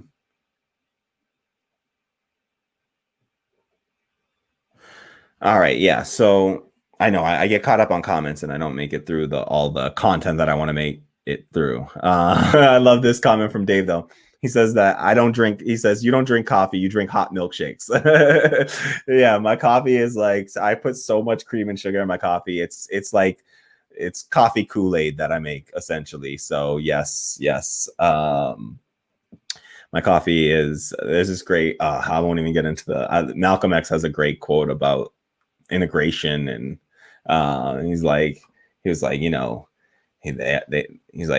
coffee, he's like, there's something, it's black, it's strong, but then look at what they want to do. They come in and they tell you to integrate a little cream into it, lighten it up, make it a little lighter on you, make it a little easier to go down, He's like, and if you integrate enough cream, you forget there was even coffee that you had in there in the first place. And so it feels like a personal attack. I feel personally attacked whenever I hear that Malcolm X quote, because I'm always like, I'm also biracial as well. So, they've integrated, I've had a little cream integrated into me, unfortunately. Well, not unfortunately, I won't say, sorry, mama. But I've had a little cream integrated into me because my daddy black.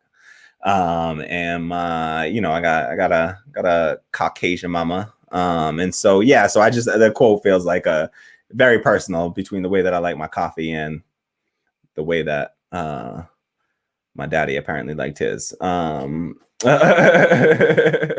So, all right. Yes, no, my dad has a dozen kids, all except for the ones with my mother are all all black women. I got all I got 6 brothers and sisters that are dark skinned black folk, and we can talk about colorism and how us light skinned folks, we got some privileges as light skinned peoples, and definitely something that I want to talk about. So these are all things that I have in my other videos. If I ever get to doing the other topics, I swear I'm going to fix this and I will not get so sidetracked on the comments, I promise. But the chat is so engaging, what do you guys want me to do? It's so awesome in there. So don't blame me, all right, for y'all having all these interesting things to say. It's not my fault. Ben 2K says it looks fine on 1080p. Thank you. Shout out to Ben 2K. Honestly, I'm looking at it and it looks pretty good from what I'm seeing. So I really would like to keep this upgrade. It costs double the price. So it's like $50 a month instead of $25 a month. So please, if you can, patreon.com/radical democracy to help support the show and allow us to do things like stream in this 1080p and make the stream look better. And yeah, just better production value, better all that stuff. So thank you.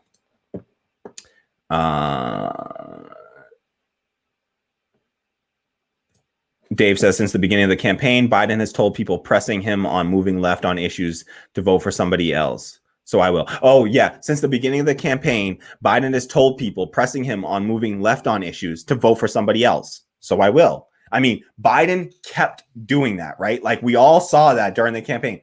You would challenge him in any small way. He literally said to like a DACA recipient, I'm pretty sure, but I know this was like an immigrant, I believe an undocumented person, or a DACA recipient who would also be undocumented, who he literally said to the person, said like, listen, I know that Donald Trump has been bad on these issues, but when you were in power, Obama was called the deporter in chief. What policy changes are you going to make to support, DACA recipients, undocumented people? And his answer to this dude was literally like, just because he challenged him on his record, he was like, well, if you don't like me, you can go vote for Trump. Why don't you go vote for Trump? Like, you're telling a DACA recipient, go vote for Trump because you're trying to push me just a teeny little bit to the left. Like, there was that dude who was like a worker at like a union worker and stuff, and like was like, yo, you cut, you were anti-labor in these ways, and because of your effed up NAFTA deal, it cut my job, and it cut jobs from people that in my community, your bad NAFTA agreement. And you fully supported that. And Biden supports TPP and NAFTA, and those trade agreements, those free trade agreements, are the ones, and not fair trade. They're free trade, not fair trade. So free trade agreements are, they have done so much damage to workers all around the world, and he doesn't want to acknowledge that. You can't push him on that issue, or he literally tells you, go vote for somebody else. And so what do you want? What do you want people to do? They go vote for somebody else. Like, that's what he's telling people. He doesn't care to earn your vote. Why is it that then you have to be turned around and be threatened that like this is all your fault? Because again, it just brings me back to that. It's like the meat industry getting mad at vegans for not buying meat. It's like, you have nothing to sell us. Like, you can't get mad at the vegans for not buying meat. They don't eat meat. It's not, you got nothing to sell them. So don't get mad at them for not buying when you got nothing to sell. The Democratic Party has nothing to sell the left, and clearly they've got nothing to sell us, but they keep on telling us, but we still have to vote for them. And that's where I think that this is a real tough point of contention on the left. So yeah, Ben 2K says, and it's well deserved. I mean, he told you so, right? What Up America says, got to be careful assuming that you live in a swing state. I live in Washington, and I totally thought we would vote for Bernie, but sadly, no. Yeah, got to be careful assuming. Got to be careful assuming that you live in a swing state. I live in Washington, and I totally thought we would vote for Bernie, but sadly, no. Yeah, that's so it is tough, But yeah, assuming you live in a swing state. So, and maybe you also mean like assuming you live in a safe state, maybe. But. Yeah, because I think that, elections aren't always guaranteed. That's for sure. But there are some historically just really safe blue, California. I don't care how many people listening to my podcast vote in California for a third party. You will not affect the election. I promise you that 100%. There's no doubt in my mind. If you vote third party, you will not impact a single electoral vote. If you're voting in California, your votes will go to Joe Biden. 100%, no doubt about it in my mind. I have no problem making that prediction. So it does matter if you're in a true safe state. There are clear safe states. If you are in a slight swing state, then you gotta, you have a tougher choice to make. That's for sure. And I don't envy you.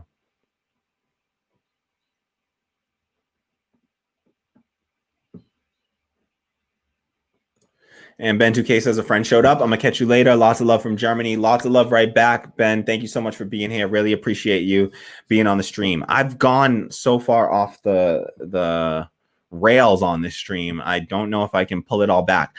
I think, yeah, this is a tough call. Tammy, what do you think? Should I keep this stream going, or should I we're over 3 hours right now. I haven't gotten to a lot of stories, but I definitely intend to get to more stories later. But let me see. Want to talk about Joe Biden's new cringy ad, pandering to black people in the worst way.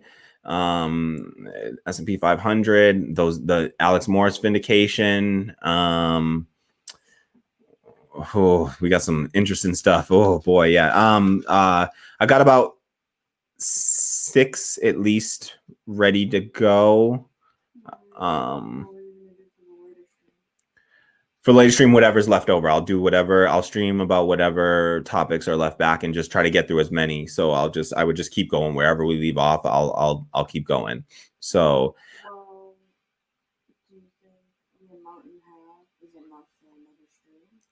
Yeah, for sure. It's going to probably have to be split to 2 streams, but yeah, it's definitely enough for another stream.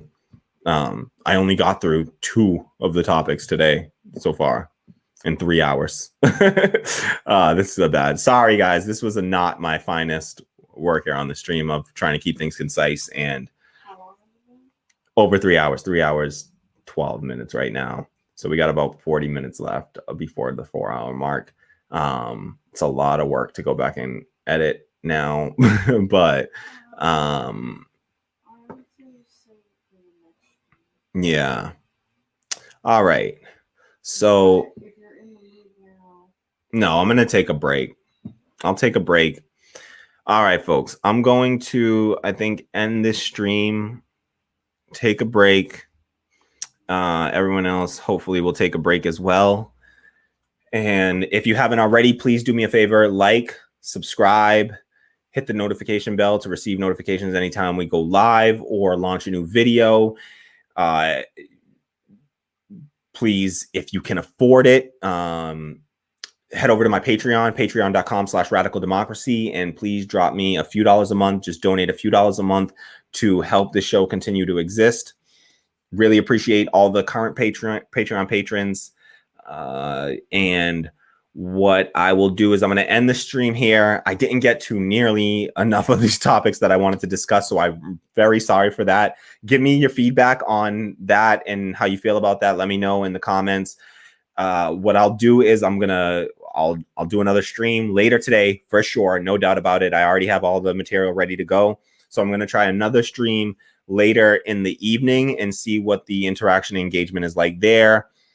And I'll try to do better about getting through more of the actual stories, and then we'll get to the comments at the end.